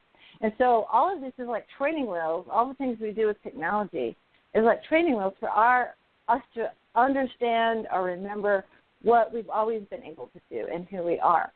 So I just wanted to throw that out because I thought it was really interesting when you were talking about the timeline kind of. So I really think the timeline one is unstoppable. I used to be very pessimistic in the first part of my, existence on Earth because I was in a religious modality that believed in, Armageddon and all that kind of stuff. And then now I made the choice to be optimistic and say, well, it hasn't happened yet. I've known about this has been told to me since I was very young. All these horrible things are going to happen, and some horrible things did happen. But I feel I've chosen to be optimistic, so now I see reasons to be optimistic. In other words, now I see the timeline one how powerful it truly is. And so I urge people, if you're scared or freaked out about time technologies, time is tricky, because they really are trying to bring about, those outcomes. But to be honest, I'm with you. Timeline 1 is happening. It's going to happen. They're learning a lot, I suppose, with taking the other track, but it's all part of the educational process that eventually benefits us in the end. But that's just what I wanted to throw out right there. I don't know. Yeah, Janet, beautifully said. Janet. Oh, go ahead. No, go ahead, Brad. Oh, thank you for that. That was very insightful. And I agree with you. This is going to be the century of control. And they're going to try to do it in so many different ways. And this even kind of goes into sorcery and some black magic type abilities they're going to try to throw upon us. First of all, I think we're all in agreement that television is the greatest form of mind control that was ever invented. And they're able to put thought patterns into the greater collective consciousness. And it's really dubious the way they do it and try to keep us in a fear state. That's part of the control. If people are in a state of fear and anger and paranoia all the time, then they're a lot more malleable. They're a lot more easily suggestible that immigrants invading, we need wall, think in very basic terms. Like the low information voter, think in very just simplistic terms. When you're afraid, when you can let go of fear and let go of the anger, because a lot of these things, very rightfully so, make us angry, but we can't give in to that because that is the game they want us to fall into. It's just like trying to go up against these forces fire with fire. Forget about it. We'll get slaughtered. The only way this is going to happen, and the tagline on the back of Modern Esoteric is, the revolution is consciousness. We're only going to make these great changes when we start getting other people around us to start to wake up to the manipulation and the control that's been enforced upon us. And then you're right, we have the numbers, and we will rise up, and then their game is over. That is going to be the great moment when humanity then can enter the golden age. Oh, we're going to have Janet. Okay, John, go ahead and pick your next question. So a comment, and then a couple comments, and then I'll spin it into a question for you, Brad.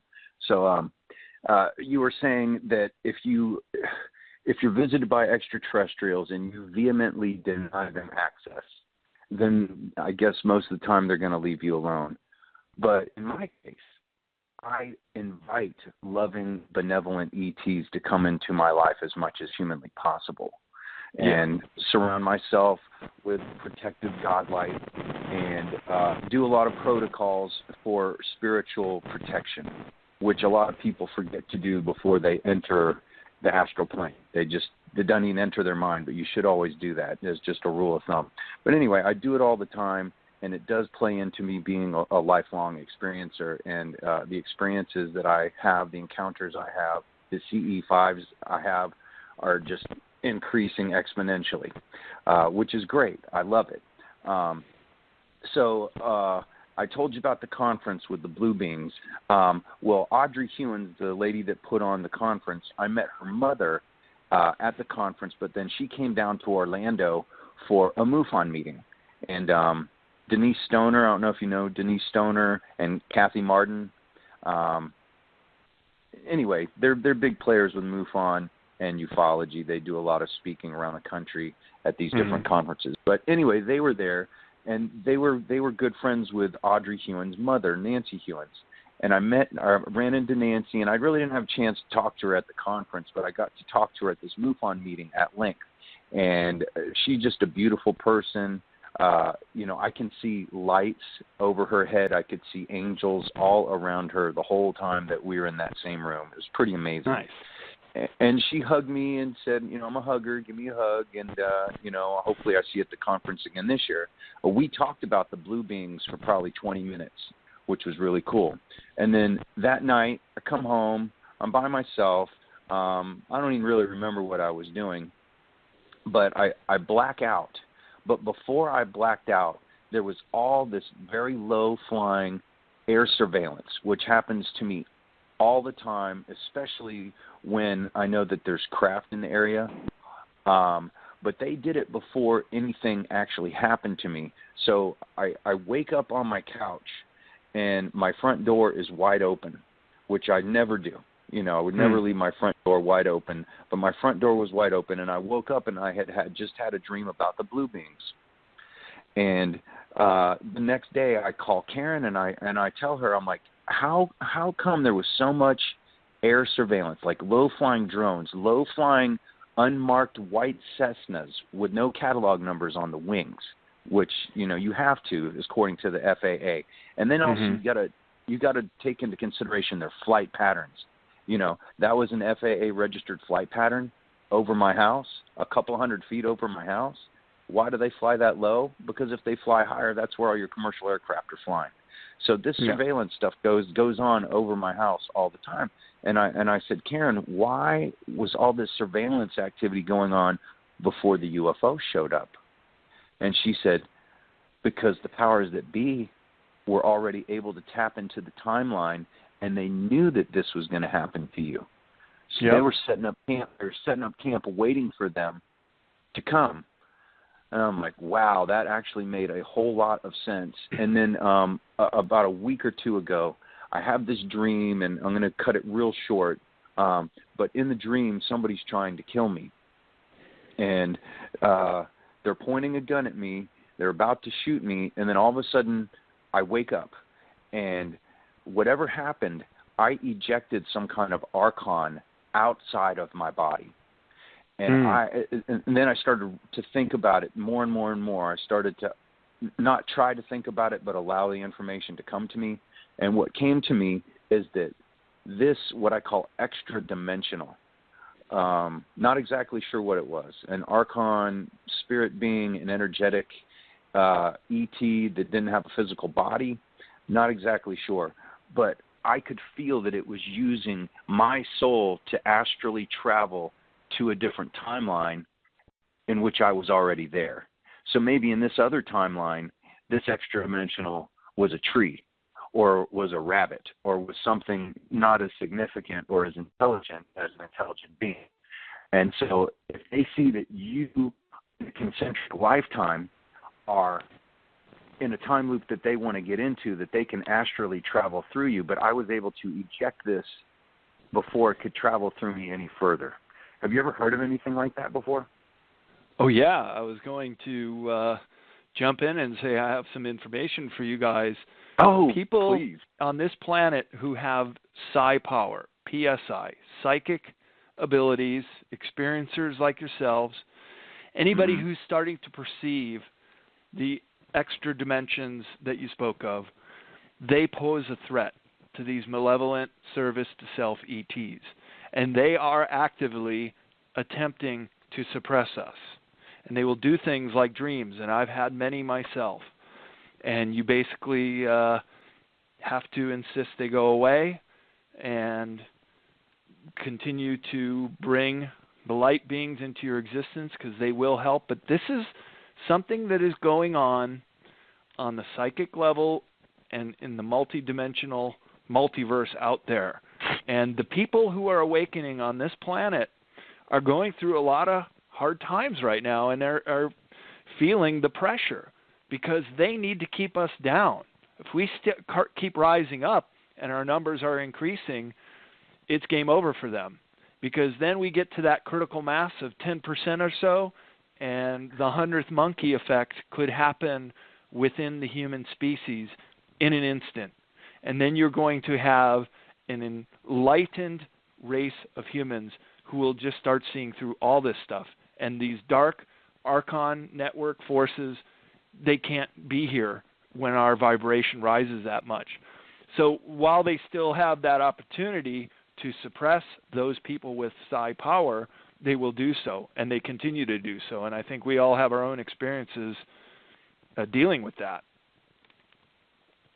I knew that you would be able to resonate with what I was saying. As scientific as you are, I knew that you had very much a very vast right brain also.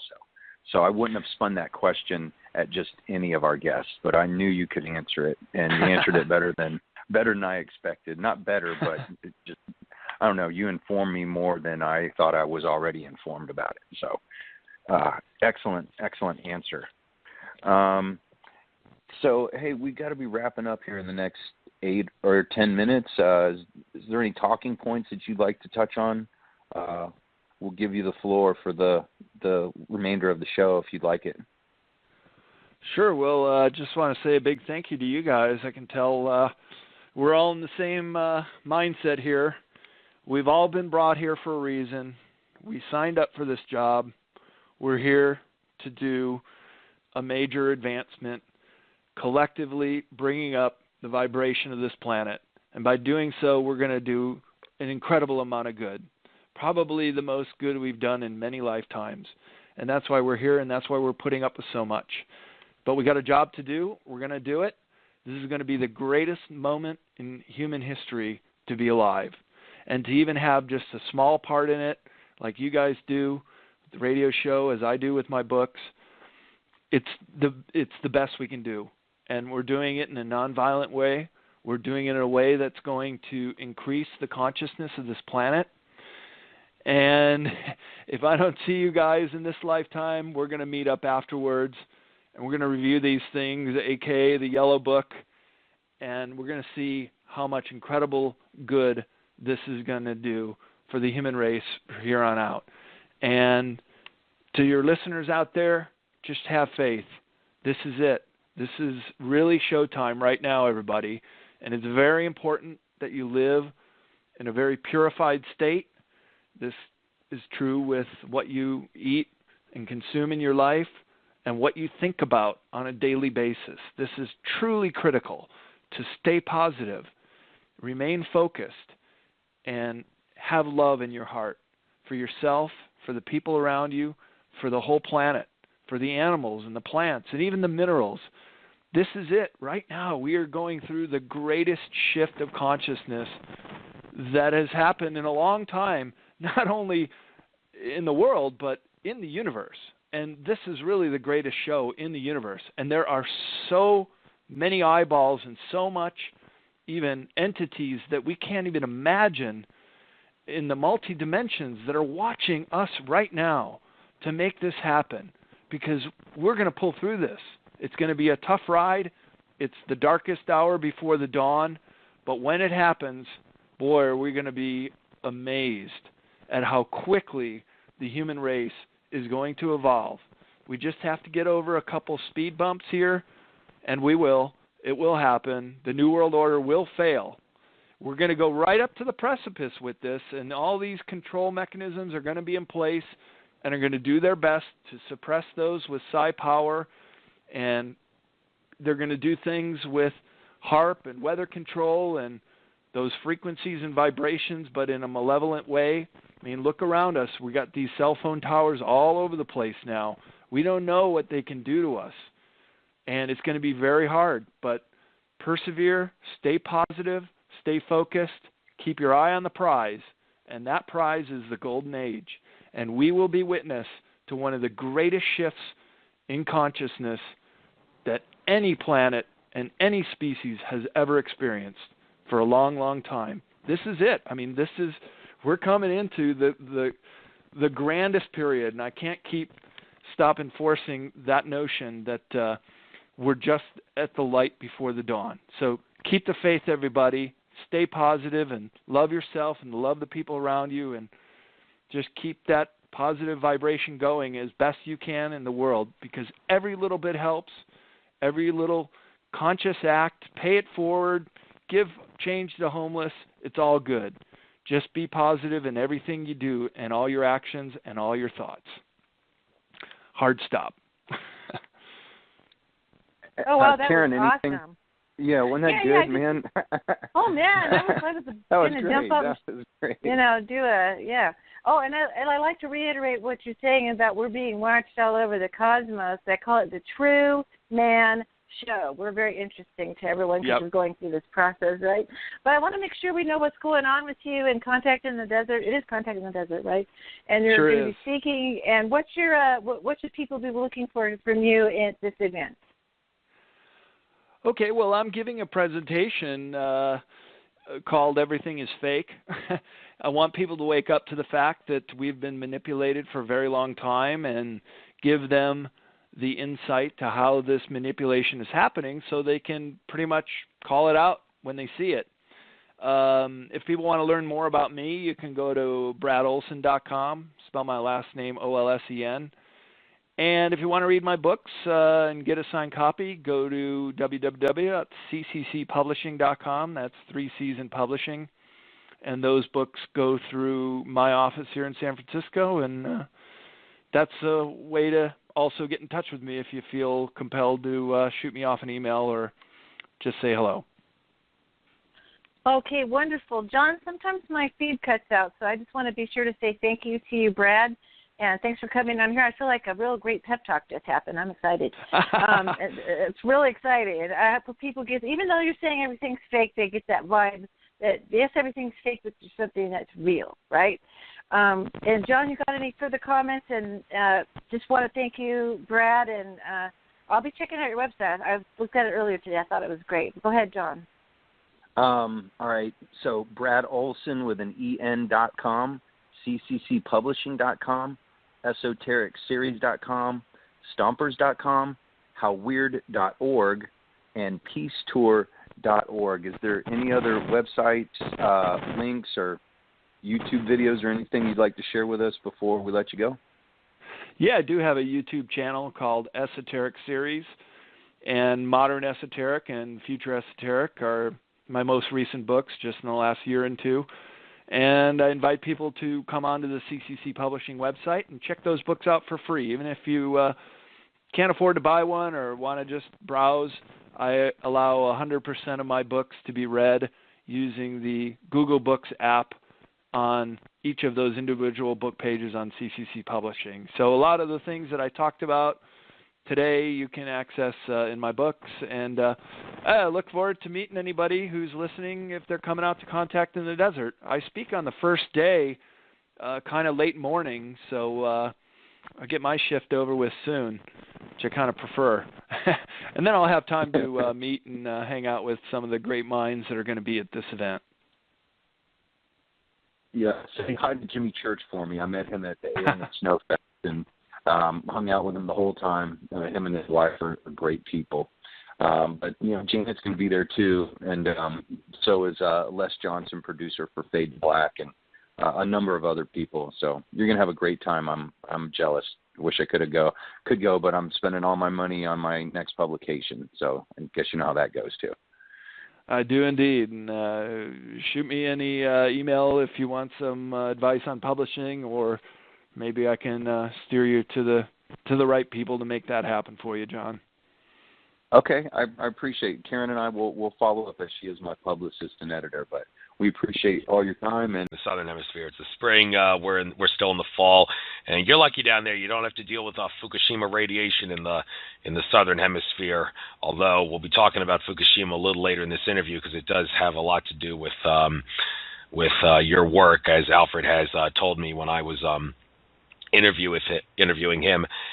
And I guess we'll start off with this whole thing about letting us know what ACERN is, because maybe after you introduce me and the rest of your audience to that, you'll set the tone for what the rest of this interview will be about.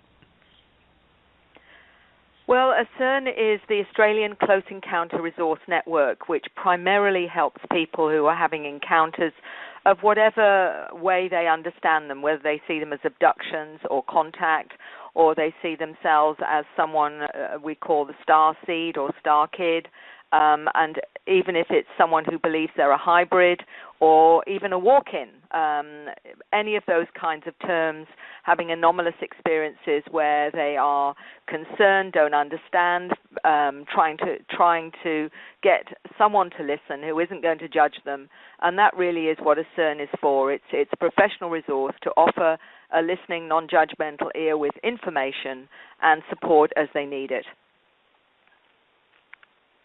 Thanks. And you work as a counselor and hypnotherapist. Why don't you let us know what kind of hypnotherapy seems to work best with the people that see you at ACERN? What's the best style, the best technique? Well, that's a very complex one. I mean, there are different ways and different levels of hypnosis, and for some people that go to standard hypnosis for stopping smoking or something like that, that obviously isn't where I go. For lots of people that come to me, they want to understand what's happened, and if their conscious mind may give them flashbacks or they sense something's happened, they've seen strange lights in the sky and experienced what we call missing time, where the journey should have only taken them maybe an hour and it's taken them 3. They've seen some lights, they feel very strange afterwards. They're aware something's happened, but they don't have a recall of it. So the hypnosis that I do is to assist them to find from their subconscious what actually happened in that missing time. But they also come for a lot of other reasons. If they're writing strange scripts or having other interactions with different beings, they want to have some understanding, and not always our conscious mind will give us the information, whereas our subconscious is really like a tape recorder. It records everything that we experience, even those memories that we can't recall consciously. So my way of working is to assist them to go to that place in a safe way, in a way where they feel supported, to help them understand what it is that's happened, not only just the scenario, which is only part of the work. You have to actually help them gain some understanding. If they see themselves, for example, having a procedure done, like anyone, you want to know what that procedure is for, and it's not enough to just know the procedure happened. So my work is about helping them gain that understanding. Thanks. And it says you're also a Reiki master here. Now, when it comes to Reiki, they say the key is just with your intent. Your intent is to heal them, and you should do well. But at the same time, you do need to practice it. And I have been trying to look into some websites that teach Reiki and how to do it yourself, learn it yourself. I like to be able to do it myself. So in regards to Reiki, why don't you tell us the best style, the best technique? Well, in terms of Reiki, I just see that as one of many models of healing. And to be blunt, Andrew, as far as I'm concerned, everyone can heal if they so have the desire and the wish to. And for some people to have a model to work from, such as Reiki, is one way of gaining confidence in working with energy. And it really is just about that. It's about recognizing energy and working with energy and using yourself as a conduit for the energy that is available and around us. And it's all about intent. So the more that you have a positive intent to bring in that frequency, you can actually start to recognize what energy feels like between your own hands. For some, using different symbols enhances that energy and magnifies it. But for a lot of people, it's a natural thing. They don't necessarily need to have a protocol. But if you do to gain confidence, then Reiki is one of many now that are on offer. Thanks. And in regards to the anomalous paranormal experiences, we'll get to the abduction contact ones. Well, I'm sure this would also be contact in a sense, but what are some paranormal experiences that would fall out of the abduction and contact experience that you sometimes might encounter? That's an interesting question, and it's a difficult one, because what I've come to understand and what I've discovered with many people in the spiritual fields, metaphysical fields, for example, or New Age, is that sometimes what is going on is that we will see things through our own personal lens and belief system. So, for example, if somebody believes they're contacting their guides, they may be a clairvoyant or a medium, for example. Their guide they may see as angelic, or they may see them as a spirit that's moved on, or an ascended master. My understanding now is that actually many of the spirits, or the so-called that they've interpreted as an ascended master, as an angel, could just as well be interpreted as a light being, for example, or a higher intelligence that is interacting with us. So it's actually all in the same basket.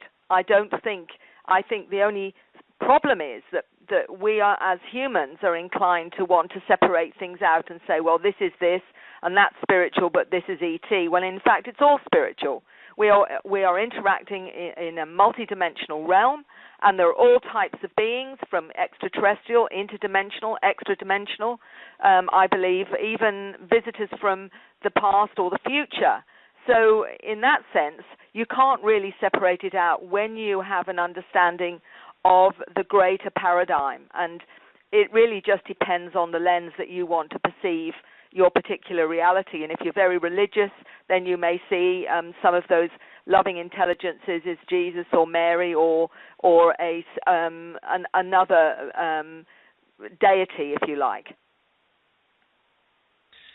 Thank you. Before we get into talking about abduction and contact, since you're from Australia, I might as well discuss a couple things about that place that are kind of interesting. Andrew Bartzis, Akashic Records reader, has talked about how Australia is kind of unique in that it's a floating island that can leave the planet and seat itself on another planet, just land there and intertwine with the planet to alter it in some ways. I can't remember exactly what he said, but I talked to George Kavassos about that. He said, well, I think all the continents can do that. I'm not exactly sure why Andrew Bartzis would say Australia is special, but other than that, he also talked about how the Aborigines of George Kavassos did this, by the way, talked about this. The Aborigines of Australia, they're the only humans that have entirely evolved on this planet. They do not have any extraterrestrial genetic links. Well, maybe there could be some debate there because we're all star seeds, but they evolved entirely on this planet. If you know what he's talking about, could you maybe elaborate on what he's talking about there with the Aborigines and also Australia being a floating island that can float through space and go on other planets? Well, I can't give any information on that because it's not something that's been anything that I've come across, to be honest. So I can't really comment. What I will say about the Aborigines is I know that they're having interactions with various beings that we call either the Greys or the Mantid. In fact, the Mantid beings that many people see, the Aborigines call the Mamu. And obviously the Greys they often talk about and have done pictures about are actually called the Wandjina. So there is no doubt that these intelligences coming from space visit the Aborigines. So it seems rather interesting that there could be a hypothesis that they are the original ones. And look, it's quite possible. I think, unfortunately, none of us have enough information to actually say that categorically, although I do know some researchers do believe that life actually did originate in Australia rather than Africa, and I've met a couple of researchers that are looking at all the Egyptian hieroglyphs that are in Australia that people generally don't know about. Not only were the Phoenicians visitors, but also the Egyptians. And in fact, Tutankhamun, actually some of the gold that he has on Tutankhamun's tomb actually comes from from Gympie, which is about 3 hours south here where the Gympie Pyramid is.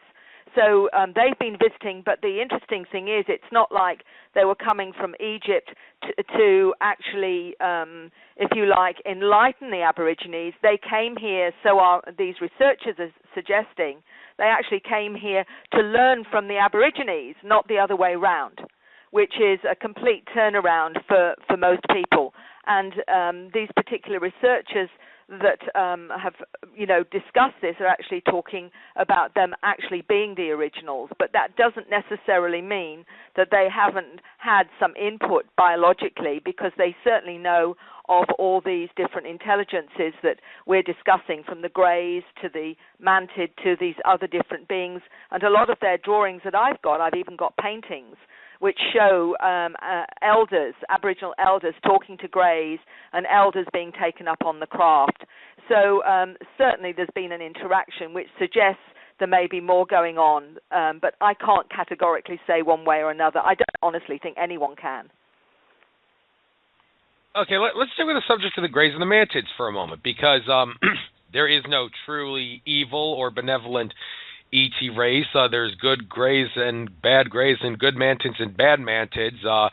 When it comes to bad Greys, you got the Greys from Orion, the Zeta Reticuli Greys, and there's many ones that are used for benevolent reasons, and it's kind of a misconception to look at all greys as like a cross between a plant and a robot, as some people say. There's certain greys like the Serpo greys that are very intelligent. Ray Kusalanich told me about that. And while a lot of people think of the insectoid extraterrestrials like the mantids as well, you think like mantis species. Mantis is considered a very enchanted creature. People would think that would be a benevolent race of extraterrestrial. But I remember Alfred Weber talking about how on the planet Mars, in the polar regions of Mars, the reptilians and mantids, these are malevolent reptilians and mantids, have bases there of operation to, I think, take over Mars. And you don't hear much about mantid involvement on planet Earth, but I'll let you maybe elaborate on that. Could you tell us what you know and don't know about greys and mantid species, both good and bad, and what they do? Well, to encapsulate my latest understanding with about almost 3,000 cases now, and I go on their testimony rather than, the research that we get or the information we get from whistleblowers, I always consider is already colored. So, I'm a little bit in askance of whistleblower material because we don't know for sure just how much of that is accurate or not.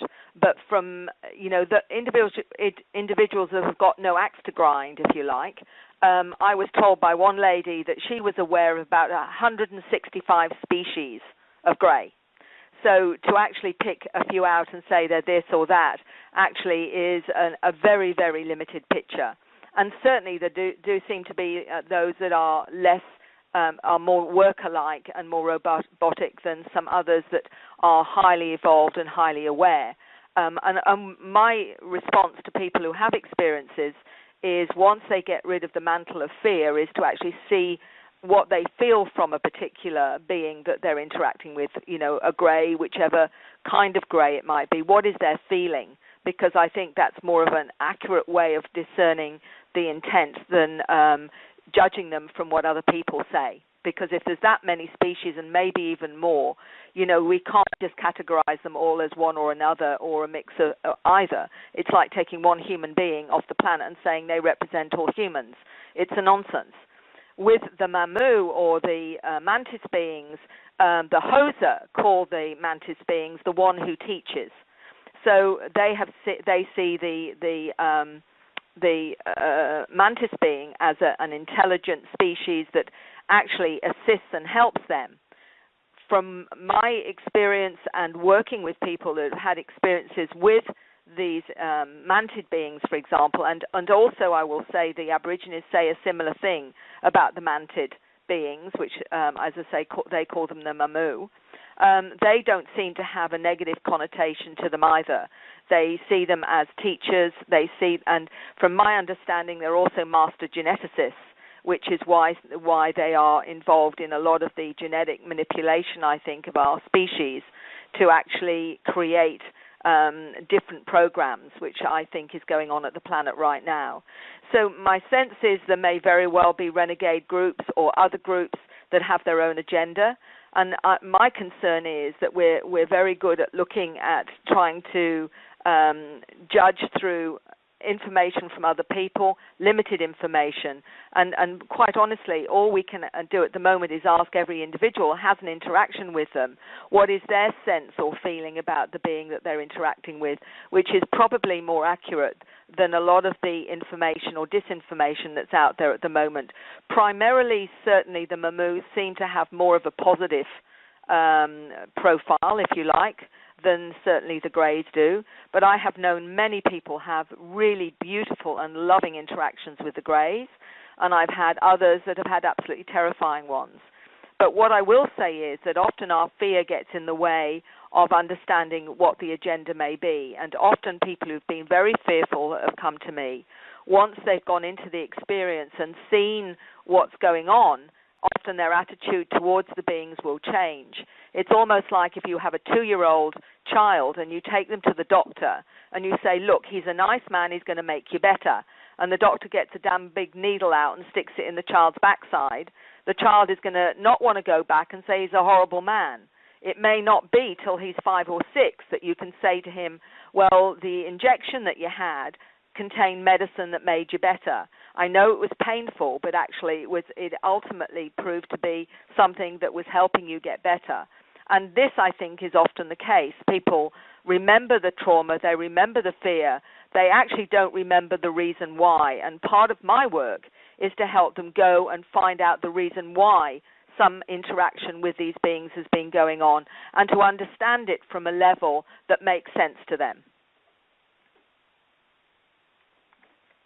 Thanks. Let's go down the line a little bit with different species of ETs that come up in your work. How about the reptilians? Andrew Bartzis has said there are 18 species of reptilians influencing reality here on Earth, and only one is malevolent. Although he did make it clear when I asked him about this that one malevolent species of reptilian, which comes from Alpha Draconis, it has actually branched off into clone species that come from Hydra, Sirius B, and I think some from Orion. So why don't you tell us what what the people that you deal with have said about reptilian aliens, both good and bad, and what their agenda is?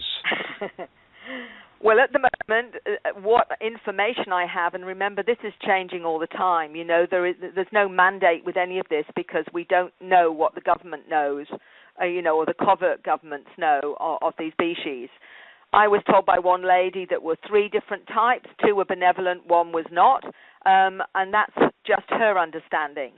So there is no doubt there are some that are extremely self-serving, as I call it. What people do need to also know is that there is information to suggest that the governments have cloned both greys and some reptilian types. And these they work with in underground bases, and they are programmed life forms. So they're not actually extraterrestrial in origin. They are programmed, cloned life forms. And often the people that are taken to these bases will see these particular types, which are literally programmed by our own military. But having said that, there are some that definitely are interacting from an extraterrestrial perspective as well, so I believe, that are also working with the military, and some of the greys or different types of grey and reptilians as well. I have to tell you that I meet people, and I've worked with people that consider themselves hybrids, a hybrid human reptilian, and they don't see that they are in any way bad, and they just say, look, we actually are trying to take care of the planet because humans don't. Humans are destroying the planet, and we're actually here trying to help. And this was one beautiful lady, or I'll say beautiful, she was actually physically very beautiful, who actually wanted to understand more of her reptilian self because she actually didn't particularly like her human form. So, this is, a bit of an extreme to what people understand. I think, again, we've got to be very careful about judgment because you can't make judgments on limited information. And at the moment, most of us are working on very, very limited information. And all we can go on is what people's experiences are and how they feel and understand from their own intuitive side what these particular beings are that they interact with. And sometimes the agendas may be darker than we realize, or they actually may have an ultimate positive content. So, the jury's open, I think, with all of the ways that we are actually at the moment trying to interpret these different intelligences that are visiting and interacting with us. Thank you. How about the Nordic type species, blonde-haired, blue-eyed? That's another species that many people seem fascinated with. The Nordic aliens of Billy Meyer, for example, the Pleasuran from the Pleiades. Billy Meyer apparently is genuine. And there's other species of Nordic, like the Orion Nordics, that are also the Aryans that have interbred with the reptilians. David Icke in his books talks about how the Aryan Nordic species interbred with the reptilians. And George Kavaslis told me that the Aryans are the Orion Nordics, which actually are reptilian. They have an angelic quality, though, hence the name Nordic. They do not have a particularly good agenda for humanity. So in regards to Nordic species from all over the universe, not just the Pleasuran Nordics, but other Nordics, what have your contacts and people that you work with told you? And again, this is a very complex question in the sense that, yes, many, many people interact with what appear to be humanoid species, and they have lots of different names depending on the individual you talk to and how they choose to understand them. If they're very, very spiritual, they may even see them as ascended beings of some kind or whatever. So, I've got absolutely no doubt that we also have extraterrestrial humanoids wandering around on this planet. And Bob Dean, he talks about the fact that there's very likely some even potentially in the White House, although I very much doubt it given what happens there. But anyway, what I do believe is that there are those embodied physical humanoid species on this planet for sure that are keeping an eye, wandering around, checking out, reporting back, all of that kind of thing. I'm pretty certain that's what goes on. There are some that do physically interact with various people who've had interactions with them and have told me about the humanoids. Generally, the consensus is, as far as I can understand, that is they have a positive, if you like, benevolent role, most of them certainly. But again, that's what is conveyed. It's really hard to know for sure because we can't know for sure. We can't know with any of this other than what we feel or what we discern from that other level. But with all the humanoids, there are some that a young lady who I've worked with in Australia says that there are some that she calls the Homo novis, which she reckons there's 150,000 of those. They are humanoid and they are very much more advanced than us that are wandering our planet and are, again, trying to assist with this awakening of humanity. That's their role, and they've come here to help us move to another level, Homo noeticus, which he says the children from 2000 upwards are the Homo noeticus higher programs or more advanced programs of humans, if you like. And then we've got all these other ones, the lion beings, cat beings, the crystalline beings, energy beings, light beings. And what we have to put in the mix is many of them can show you whatever form they choose to. So, when we're starting to judge by form and image, we have to be very, very careful because for many of them, it's not a problem to let you see what they want you to see because they can manipulate the way that you see things and the way you understand things until you're ready maybe to see them in their form, which may be very, very disturbing or different to how you would, want to assess them. I mean, the trouble is with humans, and we know that we judge people by how they dress, what color their skin is, how they speak, what their background is. All of those things are the way we judge people, and we've really got to get over that and realize that often the most beautiful person from the outside may have a very dark heart, and the most less than beautiful person, image-wise, may actually be the most wonderful, beautiful soul inside imaginable. So I think this is really a lesson in stopping to judge the book by its cover, if that makes sense. That's very good advice indeed, because aliens can show a form that's not what they truly are. By the way, we have a couple callers. What the hell? I might as well take these callers. Can only take two, though, and then I want to switch to another subject here. But first, it just says 111-111-1111. If you know who you are on the air. Welcome. 111. Somebody say something. Yeah, hi. How are you today? Oh, how you doing? What's your name? Where are you from? Yeah, I'm calling from Florida. I was on mute, so it took me a minute to go off mute. Yeah. My name is Marie, and I just wanted to say great show. I'm enjoying the topic. And I do agree with what the lady was stating about, the judging, the labeling on people, you see. And I have found run into so many beautiful people, beautiful souls, by me passing all the exterior thing and just going and talking to someone and getting to know who they are and come to find out they're small, they have another lot of knowledge, and most of them have wisdom, people that you would least think of, especially those that are homeless in the streets. they are the kind of people that really, if you get into a conversation with them, they really know where you're coming from and where you're at, with that. So I would say that these people are the least superficial. That they're real. They're real. So and that is all. Yeah, that is what I wanted to add. Any question for Mary? Any question for Mary? I wanted to. Mary, are you there? Yes, I am. Yeah. You were talking about the different type of people that are here or already here that came here from other planets, like other civilization. What is it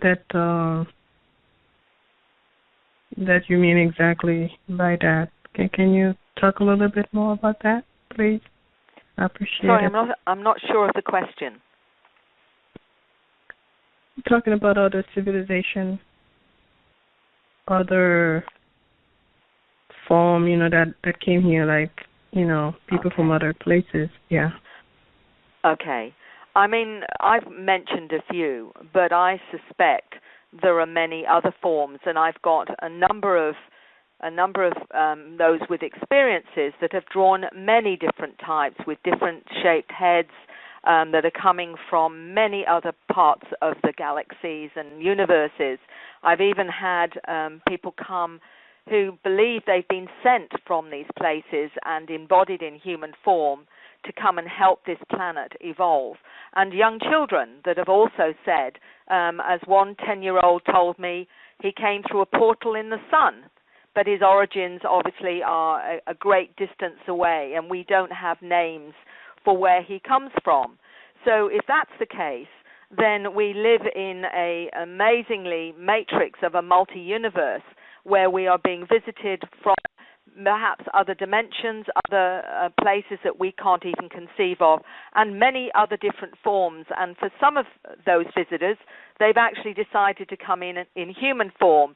So actually your next door neighbor could very well be an extraterrestrial, but has decided to come in as human this time. Yeah, and I do agree with you. Yeah, I agree with that because I do know of this, and also, souls are coming here that are, taking over, existing human bodies as well, people that already exist, and maybe the existing soul, are tired or they want to exit out, and I know these new souls are taking over,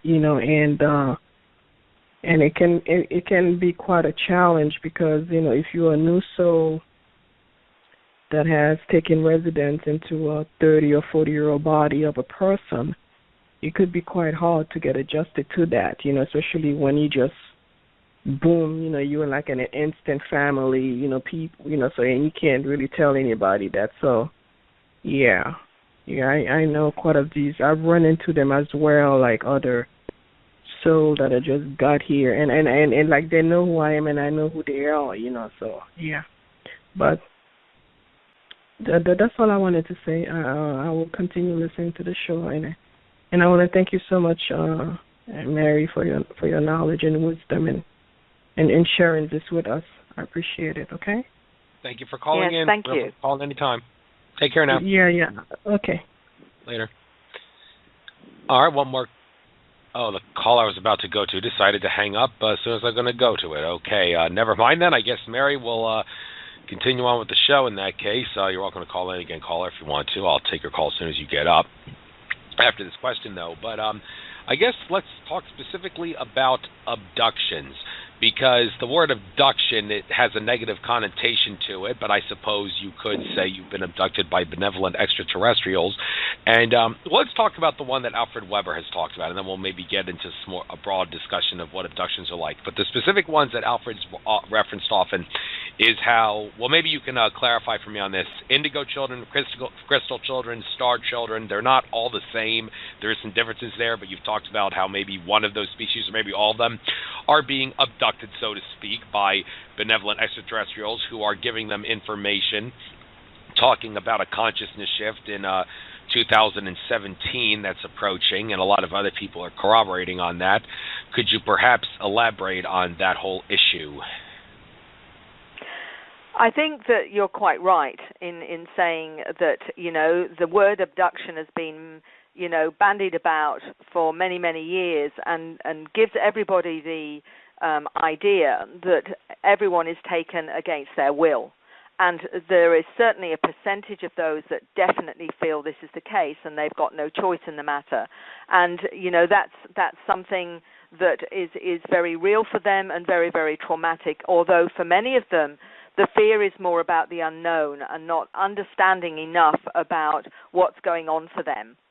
And that's sort of one thing. And I've had many of them find out later that this was a contract on some level. And that's one of the things you can ask in hypnosis, whether or not there was a contract and they just have no recall of that. But having said that, a majority of those that I work with, I would say 30% may be in the abduction type scenario where they feel they've been taken and not had any choice in it, for example. About 70% actually feel the complete opposite. They actually struggle with being on planet Earth. They find humans pretty barbaric. And actually just want to go home, as they'll say. And they feel that when they're taken to see their family, they're taken to be taught things on the craft, they're taken to have healing procedures, and yes, sometimes genetic material is taken as well. One little boy talked about going up once a year. He actually has conscious memory of this, an 8-year-old, who said that he went up with a couple of school friends. He would be in a kind of capsule where he couldn't move, and he would say he could see blue beings that were observing him. And I said, what was going on? And he said, oh, that's my yearly medical exam. So for him, it was quite acceptable that this is what he experienced once a year. So they don't see it as an abduction. They see it as part of them reconnecting with their family and actually having jobs to do and learning things to help this planet. They all feel they've got a mission, a purpose. They've got something to do. Like this little boy said that he communicates with animals and that he's to help humans understand animals and realize that we're all connected. Many of them say they're here to help their family wake up, and they are aware of healing abilities. They're aware that they have other paranormal abilities, and they have something to do. So for them, this isn't an abduction. This is actually reconnecting with their family. Okay, thanks. We'll get into the Consciousness Shift 2017 thing in just a little bit, but I do have that caller area code 313 back. I'll get you on as soon as I ask this question, which was asked in the chat room before you called back in. A question from Psychic Sean in the chat room. How does God fit into this whole abduction thing, or in general, what your work is connected to? How does God or Source or the Creator or Infinite Consciousness, whatever you want to call it, it's all the same entity. How does God fit into the work that you do with abductions? Can you tell us that? Oh, I think it's absolutely vital as part of understanding the soul journey is that, those that ultimately see this as a soul journey, that they've come and embodied into human form to learn and experience being physical for a time, to gain understanding in certain areas, whether it's about compassion, love, limits, or all those kinds of things that we all learn on this planet. They all talk about ultimately going back to the source, which they will articulate as God or the source or a universal consciousness. And a 9-year-old in Northern Europe told me that she calls it Dayland, where the light and the love, the angels and the ultra-terrestrial, she means God, because she said that she doesn't see it has a gender. It actually is, as she calls it, an ultra-terrestrial. So she sees it as a consciousness. And for some, they see God as everything around us that is love. So it's really how the person chooses to articulate their understanding of the source or consciousness or what we're all part of. So we've got many names, and I think the trouble is that it's such an all-encompassing kind of concept that most of us with our human brains or our human consciousness really struggle to actually articulate just how we understand it. So I think it's all as you choose to understand it, and it's all, okay. However it fits for you is good for you. Thanks. And for some reason, area code 313 decided to hang up. I was going to get her on as soon as you finished answering this. But just for the hell of it, I'll ask another question in the chat room here. What are the symptoms of a walk-in where the soul walks in to someone to take them over, so to speak? The symptoms. Well, thank you, because the lady that we did speak to actually sort of hinted at this, where some souls come in and take over a human form as an older kind of when the human body's older. The walk-in is quite a common one, more common than maybe people realize. And my understanding is that a soul or two souls may contract to share a human body at some point. Some maybe want to still go through a childhood experience, and some want to not bother with the childhood experience but come in as an adult. But one of the most profound stories I heard was a lady who told me she was a walk-in. She's in her 60s now, and she said that she came in a cylindrical craft. She was 9 feet tall, blonde hair, blue eyes, telepathic, didn't eat, and didn't have to eat in the way that we take nourishment, and then found herself in a 3-year-old girl's body. And she had to, for some time, was traumatized because she had to learn how to speak, because before that she was telepathic, and she actually had to learn how to eat.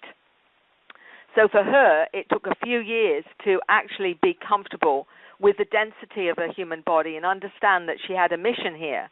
And she's one of those, what I call individuals that see themselves as reporting back to their extraterrestrial family about what's going on planet Earth. And she sees herself a little like an undercover agent, if you like, a beautiful soul.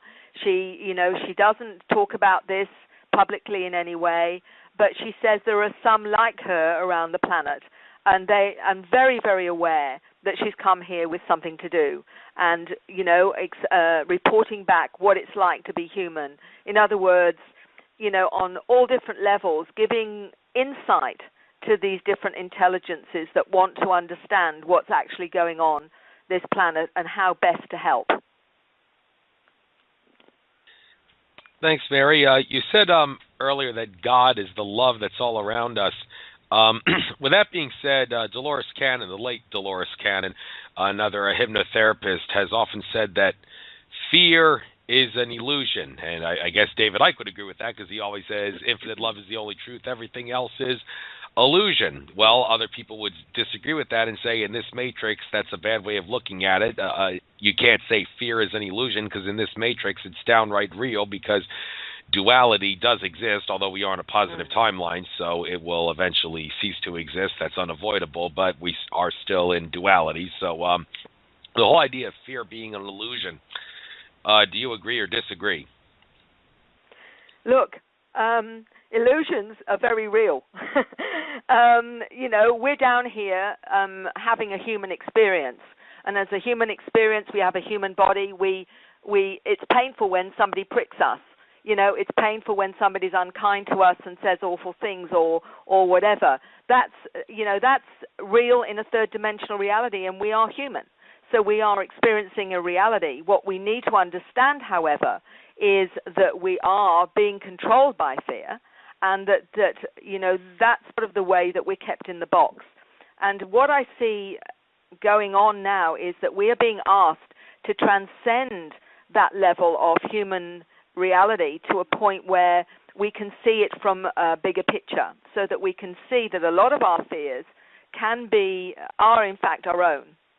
That we're told to fear death, we're told to fear illness, we're told to fear terrorists, we're told to fear almost the types of food we eat and what have you. So we are actually brought up on fear. So it's a very real energy, and it's one that is very easy to get trapped into. But when you start to, knowledge actually helps with actually looking at fear from a different perspective. And the more that we free ourselves from all those programs that contain us, like fear, we can actually get to a pace where we're actually a lot more neutral about a lot of the things that we see around us. We start to understand that that's a controlling mechanism, which is what it is. It's keeping us in the box. One of the very fascinating scientists that I spoke to, who's had experiences with ETs herself and looking at what's actually going on the planet, she said we're separating out into two frequencies on this planet itself. The low-frequency people that are still being allowing themselves on some level or making a choice to remain in that low frequency, whether it's through diet, through the way they live or whatever, and the high-frequency people that are almost having a shamanic, if you like, awakening to the greater reality. And when you go into, if you go down the shamanic route, one of the things a shaman has to do is transcend their human fears. And that's really what I see going on, is that once you realize a lot of things we fear are fears that are third dimensional, that are things that some of them, maybe feel very tangible. Excuse me, I need to just have a quick, that's better. Some of the fears really are illusions in the sense that they've been created. The governments, the way this planet is run is created using fear, and some of those certainly are illusions, that we are going to be got by the terrorists, or, that everything you eat is bad for you, or this kind of thing. You can choose not to buy into that. You can always choose not to take on board the negativity that's around you.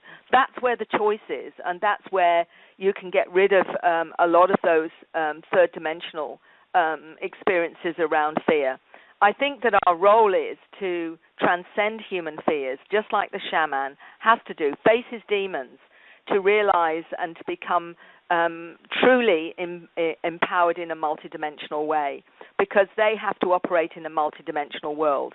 And this is where we're going as a species, I believe, that we're going to realize that a lot of these human things, these human fears that we have, are just fears often of the unknown, fears of our potential, fears that if we don't behave in the human way, in the third dimensional way, something terrible is going to happen to us. And we forget.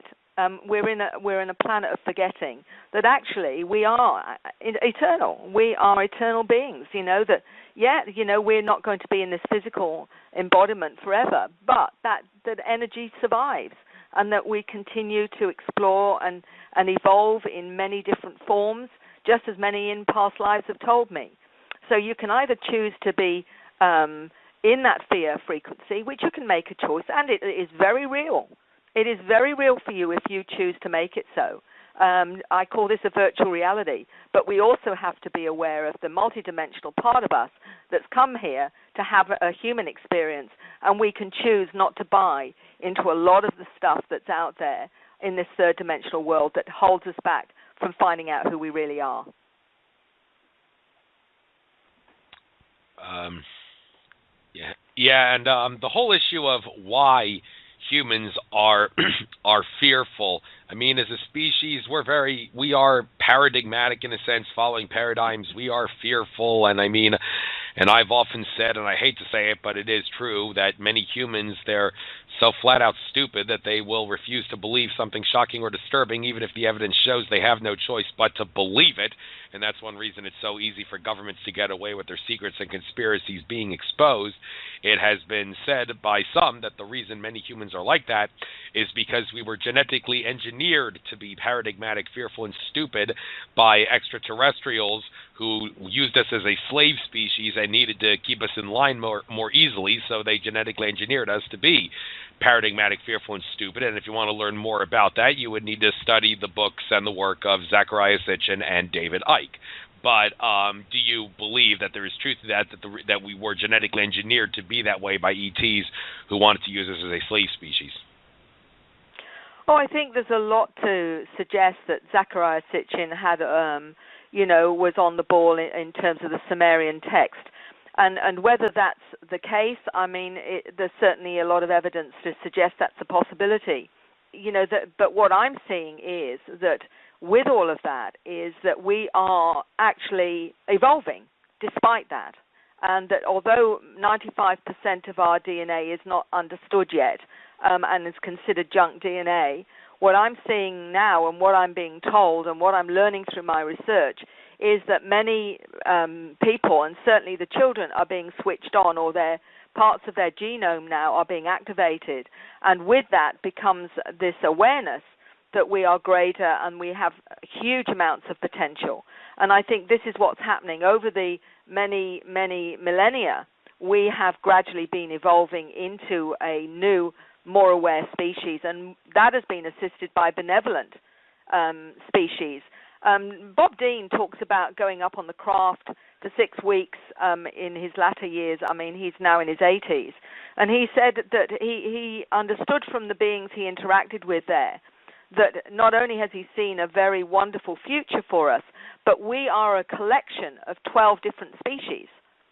So it can't just be the Anunnaki, but many others as well. And when you talk to a little 8-year-old that tells you his genetic family is a mantid being, and that when he dies, he's going back to being a mantid, and when he goes on the craft sometimes, he evaporates into his mantid form. In other words, his essence goes into a mantid form.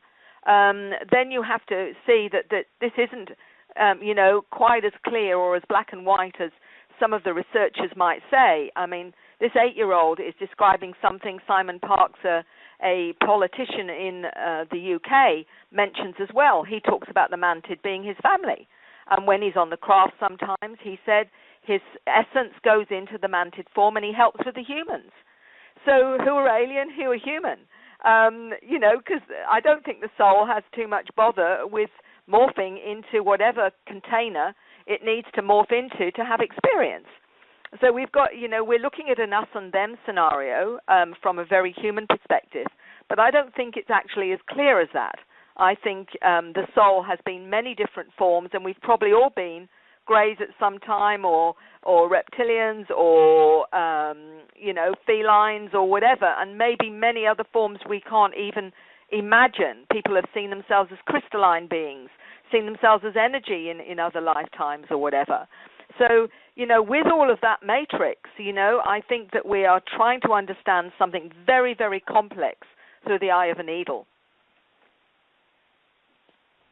Thanks. I'd like to talk about the 2017 consciousness shift right now. Before I do, I'd just like you to clarify something. I believe Alfred has said that the crystal children that you work with have talked about this. Can you maybe clarify what is the difference between a crystal child, an indigo child, and a star child? Or are they the same? Let's put it like this. I put them under the generic term of star children for a lot of reasons, because I think there are many different programs.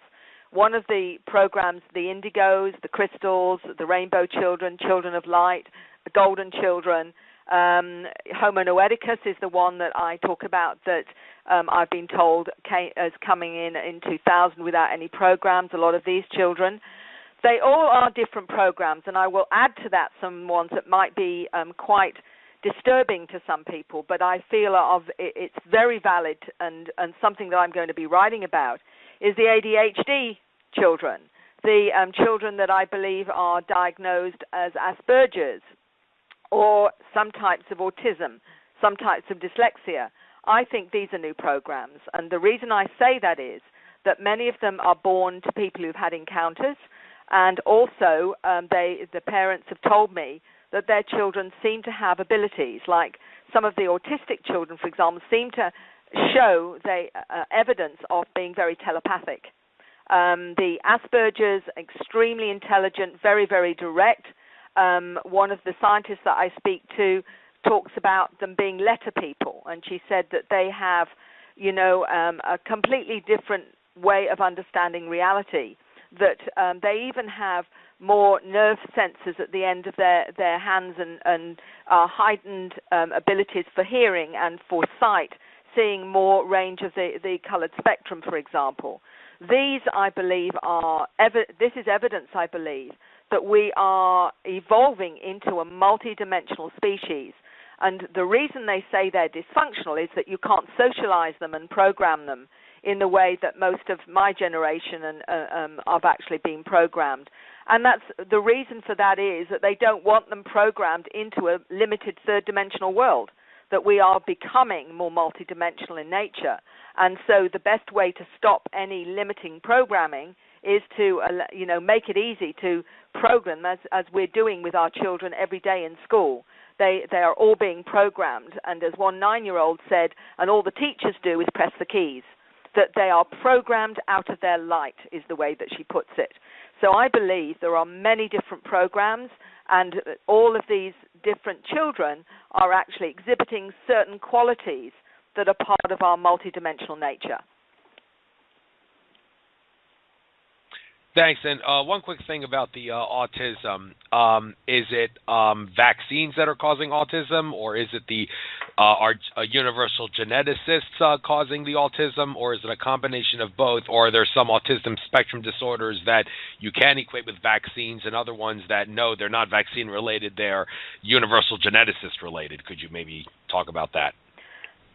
I think it might be all of that. And my concern is that we know there are many ways that the ones that know what's going on, the people behind the governments, etc., whatever name you want to give them, from the Illuminati to whatever other names you want to give them, they know these kids are coming in and have known about it for a long time.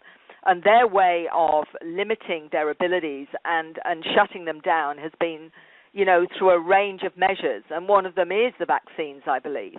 I believe they are, what's in them now, is horrendous. And anyone, don't take my word for it. Just go and look it up and work it out for yourself and make up your own mind. And they've no doubt affected a lot of children one way or another. And they're bringing in more all the time.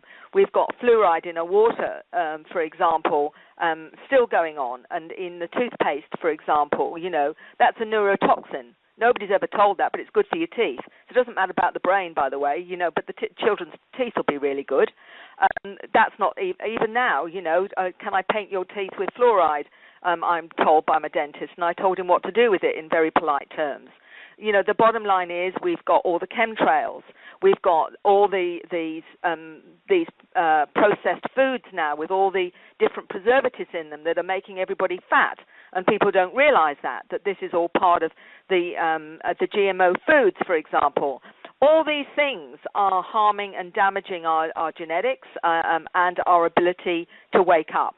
So, it's about people being informed, and certainly don't take my word for it. But if it interests you and you're curious and you'd like to know more, for goodness sake, go on the internet, work it out for yourself and make up your own mind. Don't be a sheepy. Please don't be a sheepy. And thank goodness a lot of people are waking up now. Well said. By the way, area code 313, you are on the air. Welcome. Hey, hello. How you doing? I'm glad to have you here. What's your name? Where are you from? My name's Dwight. I'm from Detroit. How you doing? Hey. Hey. I'd like to add something in. Go ahead. Yeah, the thing about the programming, I believe that already happened. Before, with most of the people here, it happened before we was like material, in a material body. Spiritually, I think we was programmed before this lifetime,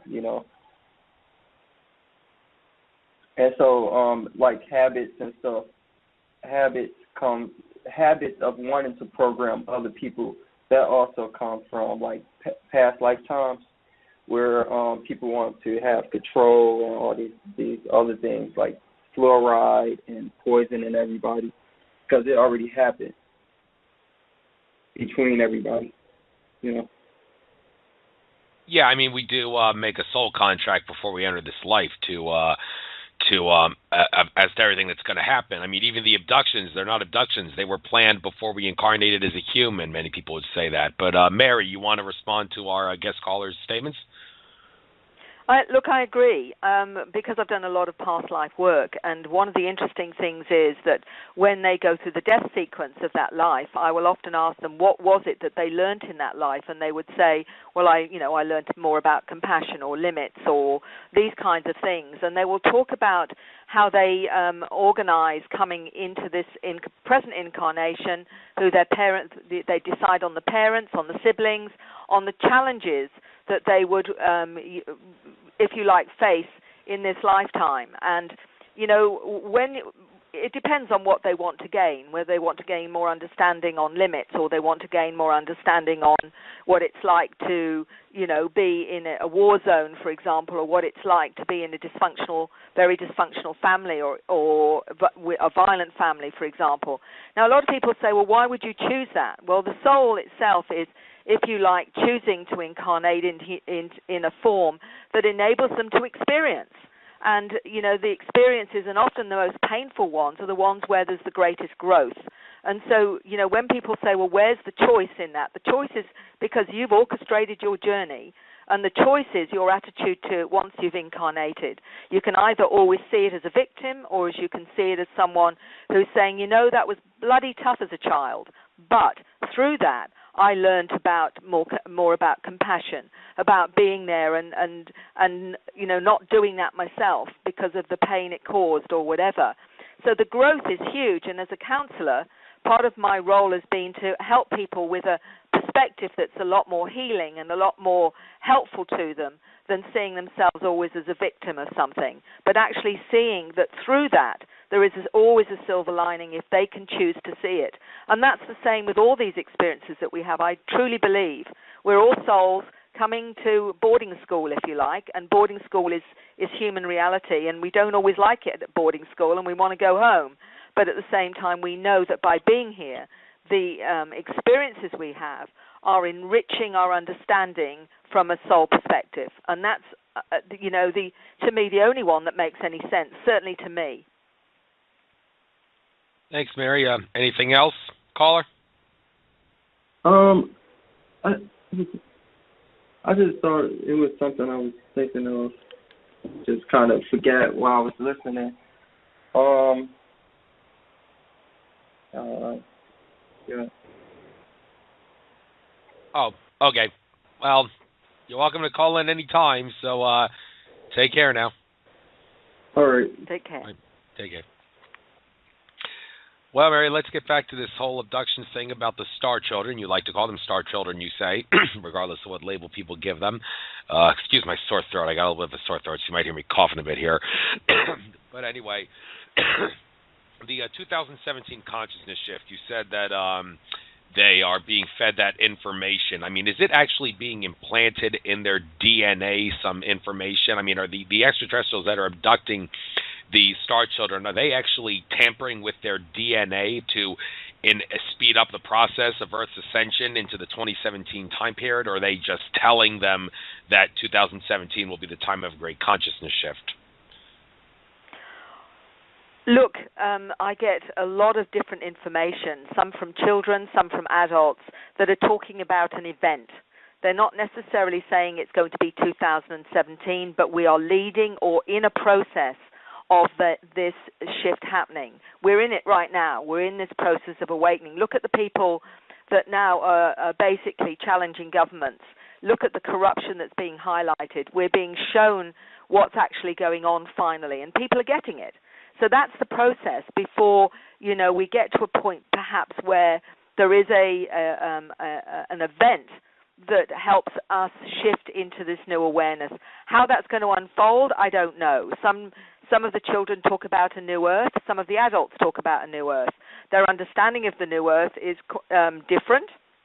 Some believe the new earth is in a different frequency, and that when we reach a certain frequency, we will be part of the new earth. And that may very well be the way it is. I don't know. I think there's just too much confusion.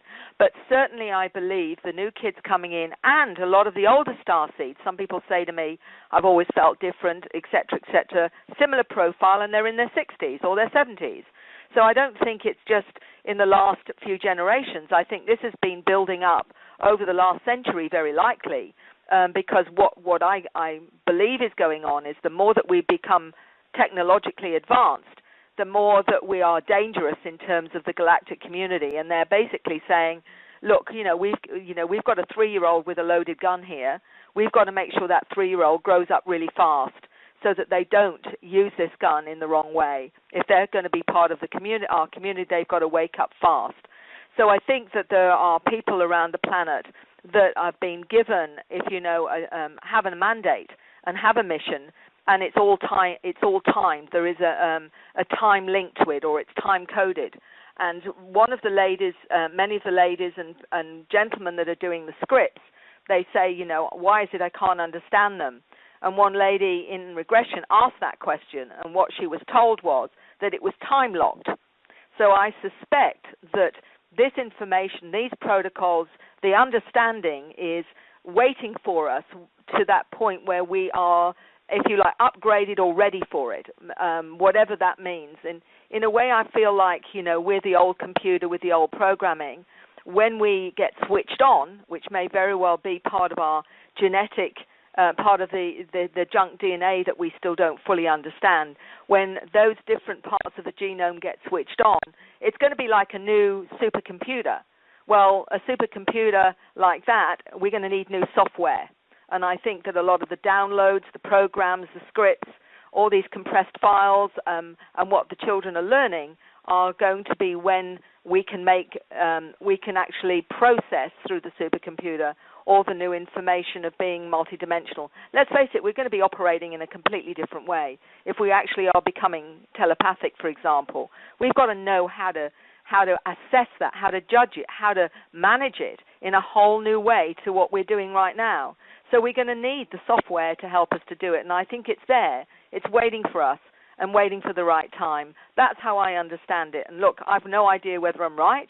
That's just one of the ways I logically look at what would need to happen for us to go from a limited, very limited way of looking at our reality to one where we are multidimensional in nature. Okay, but there's a lot of people that would be kind of skeptical about this whole thing. I mean, a lot of people would hear this 2017 consciousness shift. I mean, you're not willing to give an actual time period, and I respect you for that, because events on a timeline, they're not based on when, they're based on what, cause and effect and all. But this whole 2017 thing, nonetheless, is going to cause a lot of people to say, oh, my God, not this again. We've been down this road before. Here we go again. I mean, there's people that have talked about consciousness shift in the past that, well, did not happen. Like 3 good examples, Greg Braden, David Icke, and Ian Zell Lungold. At some point, like in the 90s, they all talked about how by the 2012 end of the Mayan calendar, winter solstice date of 12/21/2012, there would be a big consciousness shift, and the Earth would start spinning in the opposite direction in conjunction with that consciousness shift. Well, that did not happen. George Kavassilas talked about how on the March 3rd, the time period between the December winter solstice of 2012 and the March 23rd equinox, March 22nd maybe it was, in 2013, the spring equinox would that equinox would be the day when we would ascend into 5D Earth. Well, that did not happen. And Alex Collier, he talked about in the early 90s how December 13th, 2013 would be when we would ascend into 5D Earth. Well, that did not happen. And last but not least, Andromeda Council contactee Tolek, he talked about how January 2014 would be when we would ascend into 4D Earth on the way to 5D Earth. Well, that did not happen. Well, why were all those people wrong? Well, the shorter answer is because we were not on that timeline, and the ultimate reason as to why we were not on that timeline is because the creator gods at the top decided it wasn't time for it to happen at that period. Well, does it concern you that maybe the same thing might happen in the 2017 time period, or do you think maybe no, this is going to be different? This isn't going to be like those other times? Look, I've got a very skeptical side, even if people may equate my open-mindedness to gullibility. The way that I look at it is that what I'm sensing is it's like the 100th monkey. You need a certain percentage of humanity to get to a certain place before there is a change. What I will say to people, the evidence that something is definitely happening is more and more people right across the globe are waking up and changing their lives. And I mean in major, major ways. I mean, these are often from all different walks of life, from lawyers to doctors to, physicists and to, the average lady and gentleman in the street, where they are having an experience which literally redirects their lives. They suddenly find that they're more aware. They find that they are really completely focused in a new way of living. They change their diet. They change their lifestyle.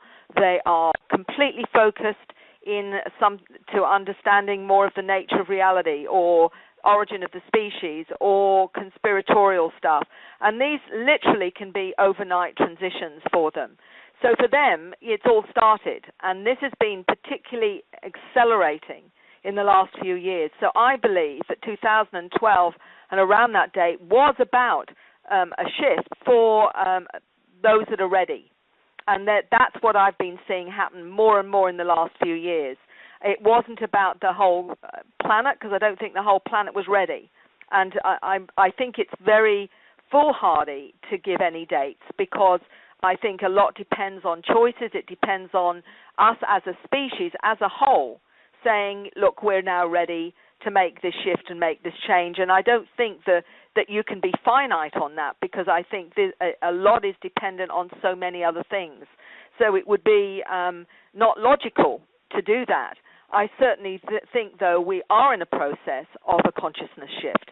And where the tipping scale of that will be is hard to know. But what I do find with the children, that they don't read books on this. They don't listen to talk shows. They're coming with information that has a